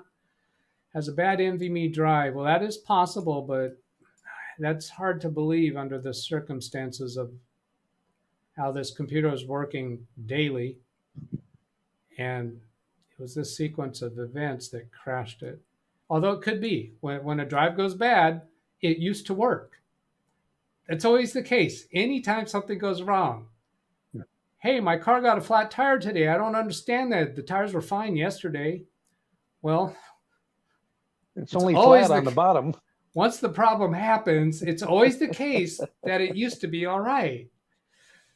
How many times I've heard people come up with that problem? Well, it didn't used to have that problem. Well, that's because that was before the problem occurred. Not a driver for the M.2 driver is for the controller. Oh, that's right. The driver would not be for the M.2 device. It would be for the controller in the computer. Excellent point. Yates says that's a fair point. That's probably referring to Zavi's comment. So is anybody researching this computer manufacturers for drivers? The NVMe drive might be messed up. Let's go and use the command line to clean or wipe the drive from the command line. It won't let us do that, Lawn Dog. We have to get into DiskPart to do that. That's the only way to do it. Shades of XP days. Yates. We can try a second computer to retrieve the driver from the manufacturer website. Well, any of you can go research the manufacturer's website. We've displayed that enough, haven't we? Or somebody's got it. I have a similar problem. It's Coofun. There's nothing there. Nothing there. Basically, just advertising. All right.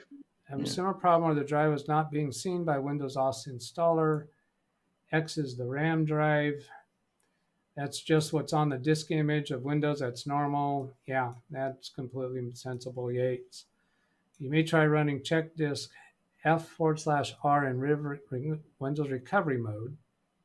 I think that would be check disk space C:/F/R. Don't you agree with that?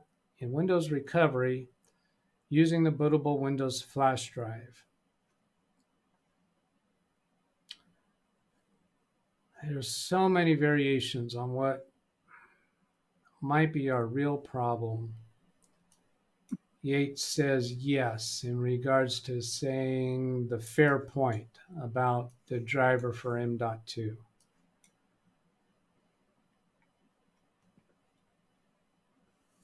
Jerry, I dropped the link for you if you want to go see where Alex bought it from. Well, I'm guessing it's one of those cases where it's sold under a brand name that's the same manufactured computer is sold by many different brand names.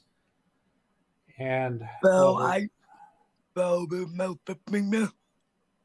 the original manufacturer's name from the BIOS. Is that BESSTAR Tech? Do they have drivers? That's what I was trying to find now, but that's the manufacturer of the board in there, the BIOS he has. Okay, can you type in that in the chat room so the rest of the people know it so they can go search it? For drivers. Greg M is saying, again, the problem is that all of these commands are not going to work if the drive is not being seen, but the drive is being seen at certain points. We can get to the C drive and do a directory of the folders on that drive, although are we convinced that that wasn't a virtual drive? Well, you had said from the size of it, it looked to be a big drive. Well, yeah, the amount of free space. That's what told us that it was the actual NVMe drive, the amount of free space. Yes, so yes, Jeff, you're right there. Lawn Dog says, well, Doug, I don't think you need a driver because Windows has all the drivers it needs to do an install. That is not true. Yep. But it does not have drivers for other hardware like external drive card. If you, it's very common that if you have a SCSI drive that you might need a driver. Also Intel drives, we know sometimes need drivers.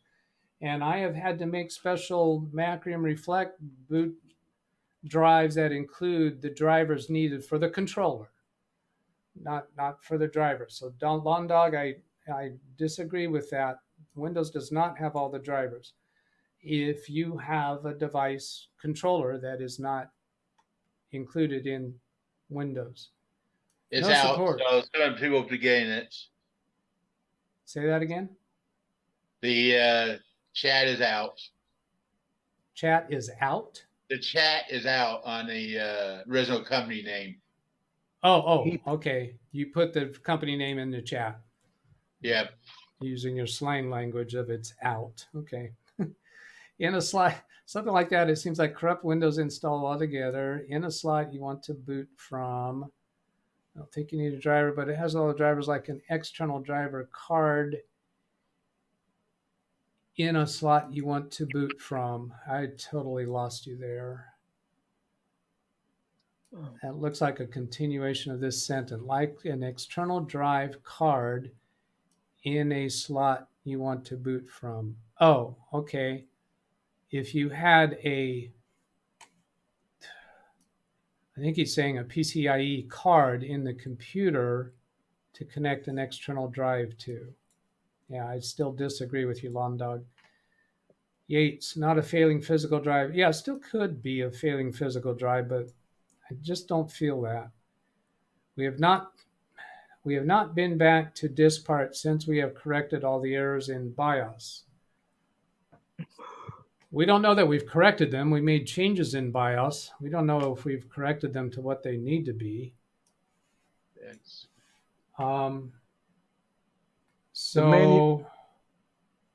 The manufacturer Bestar apparently does not have their own website. Everything is through Walmart. Oh. Good luck All with right, that. let's we're in Windows setup, so let's back out to repair your computer, advanced options, and command prompt. And we'll try a disk part.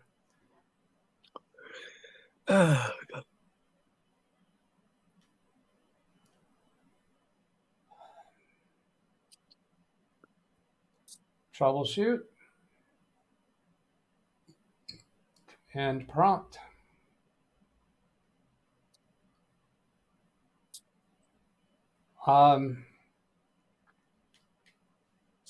And we weren't able to do disk part on the C drive, so just go ahead and type disk part, DISKPART, no spaces. D what? DISKP.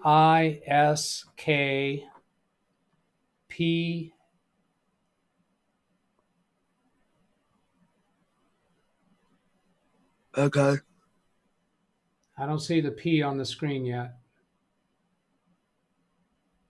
No, that's a C. Backspace over that. P as in Paul. T. P as in Paul. No, that's a T as in Tom. Backspace. P as in Paul. There you go. A. R. T. What? T as in Tom. Enter. list space disk. List.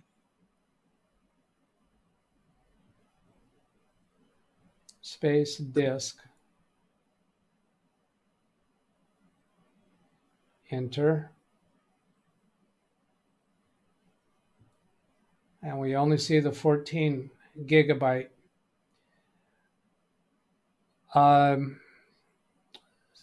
Type exit, E-X-I-T. X. I. T. And then C colon. C is in Charlie. T. No. C is in Charlie or cat. There you go. And then a colon. You have to hold down the shift key and then type those 2 dots. There you go. Press enter.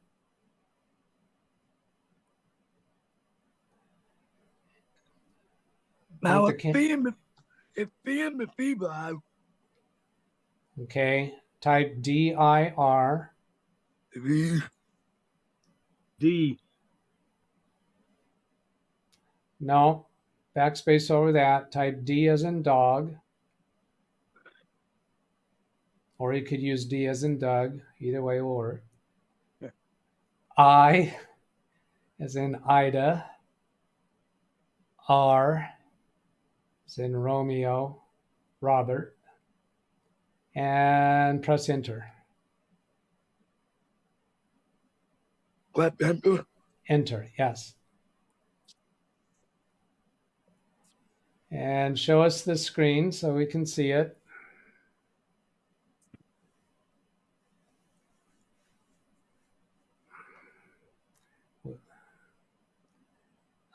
This is different. That's the thumb drive. 11 gigabytes. Bytes, thousands, megabytes, gigabytes. We're seeing the thumb drive now. So we're not even seeing the C drive like we saw on our previous settings.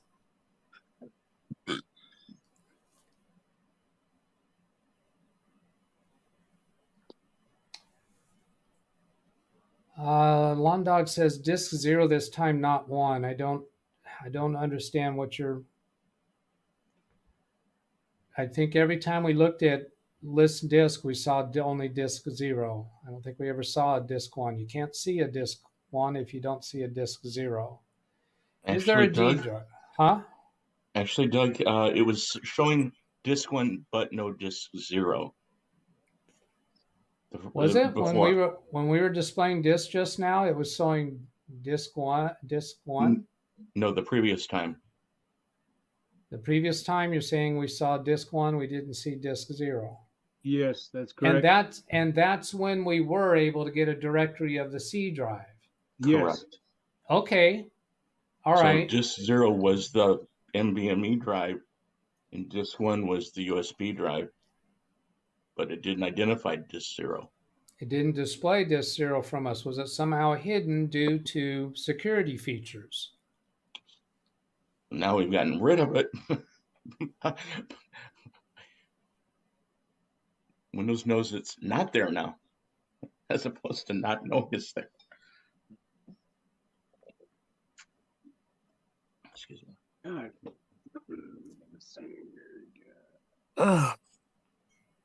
Josh, are you available to do another session tomorrow? Nope. Okay.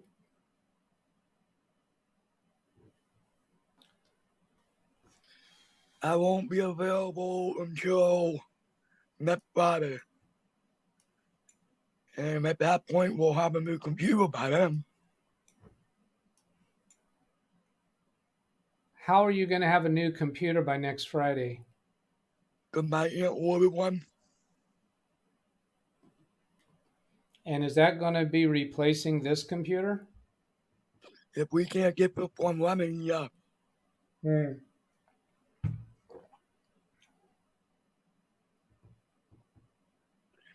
But I want to try and get this one up and running. But if it's not being the NVMe, we might have to pay the drive back. Well, it is possible that the drive is bad. You don't have another drive to test with. No. We don't have another drive that you can put this drive into, although at this point we've messed around with BIOS settings so much. If we were to reset BIOS to optimize default settings, I'd be interested to see what that does to the security settings, because I'm not entirely convinced that choosing default BIOS settings resets everything that's configurable in BIOS. Here's Londog again with let's do a disk clean command. We can't select the disk or the partition to do a clean command. How many times do I tell you that, Londog? We got to be able to see it in this part to do that. Pardon? Just clean the USB drive. We'd be cleaning the USB drive, yeah. Sarcasm. All right. Yeah, got it. I would suggest going into BIOS, try a restore defaults, then optimal defaults. It didn't have those choices. It only has optimal defaults. It doesn't have factory defaults in the BIOS setup. Some BIOS setups do have that. It didn't? I thought it did when we did the save and reset. Well, you weren't with us at that time, so that's worthy to go look at that. No, I thought I saw it last time we did it. No, if I didn't, I didn't. No, I was looking specifically. I wanted to see factory defaults and optimized defaults because I've seen those two choices before. We did not see that. The only choice in there was optimized defaults. Yeah, if I didn't see it, I didn't. There's no disk to clean. That's all the steps I would take. We have discussed it so far. At this point, clean with Blitz's USB drive, set BIOS to factory defaults. I'm leaning towards that. I've run a similar situation where Windows installer would not see the drive. I had to do disk clean using the command line to fix it. You can't do a disk clean. The disk clean is performed from the disk part prompt, and you have to select the disk and then issue the clean command. If you can't see the disk in disk part, you can't select it to do the disk clean command. Londog. How many times I got to go down that road? If it is Intel, you need to get a driver for it to read the NVMe. I had that issue on laptops. Yeah. So that happens with Intel M.2s. This is not an Intel M.2. It's some off-brand that Victor something. Make sure TPM Trust and Ballot Platform is enabled. We did that. You were with us, Yates, when we did that, right? And set to the last, or maybe saying after changing defaults. That would require disk part to see the disk. You can't see the disk, buddy. We did not use the select disk command. You can't use the select disk command if the disk doesn't show up. We used the list disk command. The list disk command only showed one disk. It was the thumb drive. You can't select a disk if you can't list it.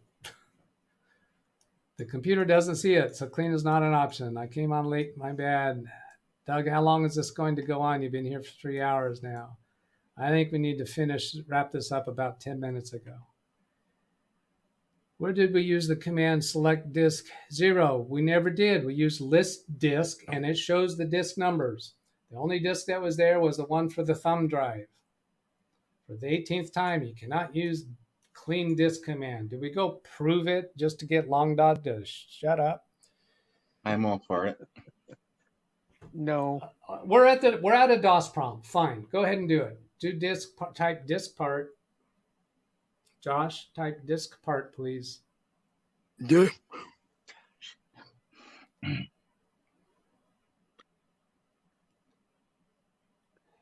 P as in Paul. P. A as in Apple. A. R as in Robert. R. T as in Thomas. T. Nope. Backspace 1. T as in Thomas. Press enter. show us, let us see the whole screen on there on your phone.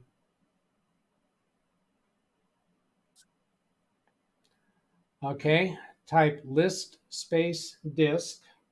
List Space disk. Nope, backspace twice. S as in Sierra. K. Enter. Okay, so we only have disk 0. And Lawn Dog wants us to type what? Select disk 0? You want us to select the 14 gigabyte thumb drive, Lawn Dog? Well, he said somebody told him to go back in DVR mode. He might not be listening right now. He wants you to select disk 1. All right, let's do it. SELE. Type what? S as in Sierra. E as in Echo. E. L as in Linda. L. E as in Echo. E as in Echo. Space. Space. Disk. D as in no. Delta. S as in Sierra. K. Then space. He doesn't have select in there. The first 4 letters is all you need. Type the number 1. Oh, I didn't know that. And press enter. The disk you specified is not valid. There is no disk selected. So the SELE disk command worked because it recognizes we were trying to select a disk. So How about 27? You want to try disk 27? 33? Joking. Oh, yeah. Oh, I understand the joke. It's good. Heavy sarcasm. Is Lawn Dog with us? Are you satisfied now? Oh, he's saying select disk 0. He wants us to select disk 0. Oh, my God, no. Why would you want to do that, Lawn Dog? I don't want to do that. That will wipe out the thumb drive. Yeah. And he says, I know. Is that what Lawn Dog is saying? I know. Or maybe he's saying, I know SEL disk 0. So apparently 3. Dennis is saying you could use just 3 letters.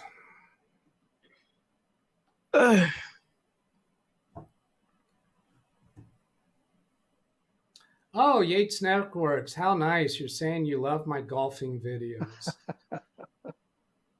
I see one possible way accessing it through Windows 10. Put his drive in a external housing, using like a laptop or something, and you get treated to external drive and clean it that way.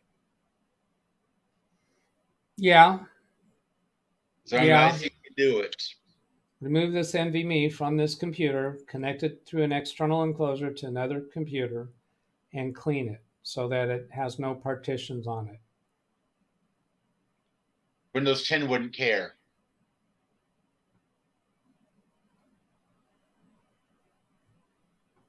Could we make a Windows 10 USB flash drive and then... You got Windows 10 on your laptop. That's all you need.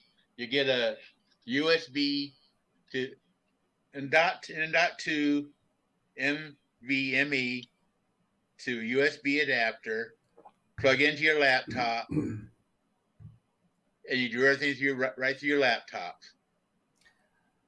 But Josh has a limited amount of time to do this. The reason why I'm guessing the reason why you can't work with us again tomorrow is that he's leaving Mary's. Is that right? Yep. You're leaving Mary's. Does your laptop have a second? The laptop will be here. Doug, what time are you doing Fortnite tonight? I'm scheduled for 5 p.m. my time, so. Would you be willing, or would you be interested in doing it on my stream? I can start early if you want to. No, if I'm going to spend time again on it, I want to put it on my channel. Rebroadcast it. Let me put it this way, Ken. No. If I'm going to work on this again, I want to put it on my channel. I want to live stream it on my channel.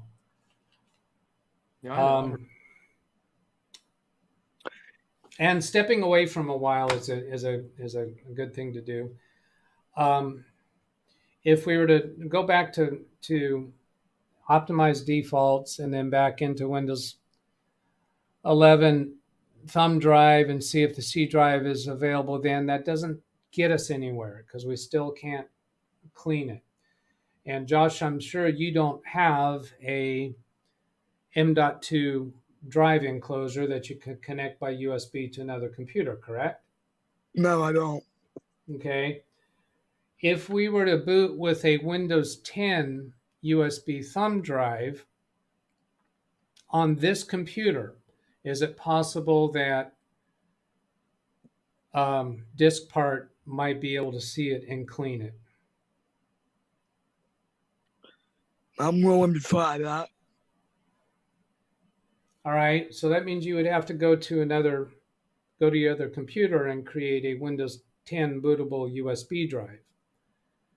I can do that. All right, are you able to do that without us being on live stream with all the help? Yep, I can do that. Yeah, because I think you can do that on your own. That all right, I can do. Let's do that. And if you know enough to make that Windows 10 drive and boot into the Windows 10 installation, even go to the Windows 10, try to install Windows 10, see if it'll show you the partitions. See if you can clean the partitions. If not, then go to the repair prompt and use DiskPart and see if you can clean the partition. And you could refer back to parts of this video for the commands if you don't remember them, or maybe somebody else will work with you. But if I'm going to be involved in it, I want it to be a live stream on my channel. All right. Yeah, I can make the USB thumb drive on my own. All right. I gotta look at Gary's comic here. What does this say? The coordinate plane will be closed Thursday between 1.5, 1 and 2, 1.5 to repair a hole. But we can always take it back to Windows 10 and then always upgrade it to Windows 11. Yeah, sure. And once you can get a drive responding to you, you can restore the image that you have backed up. Right. Yeah. So if you can use the Windows 10 install media to either install Windows 10 or just to clean the partition, then we got something we can work with. Yeah, I think I have a USB flash drive with Windows 10 on it, I think. All right.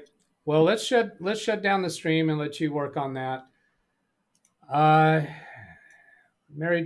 Will Mary let Josh take it to the group home? That way Doug could try to help. That's an option. It just dawned on me, I'm an idiot from Yates. I'm not sure what that's referring to. If you're installing NVMe M.2 SSD and want to boot from this drive, then you need to disable CSM and enable the UEFI option. We did that. We have done that, but we're not. This drive already has an operating system installed on it. We'd love to just clean it.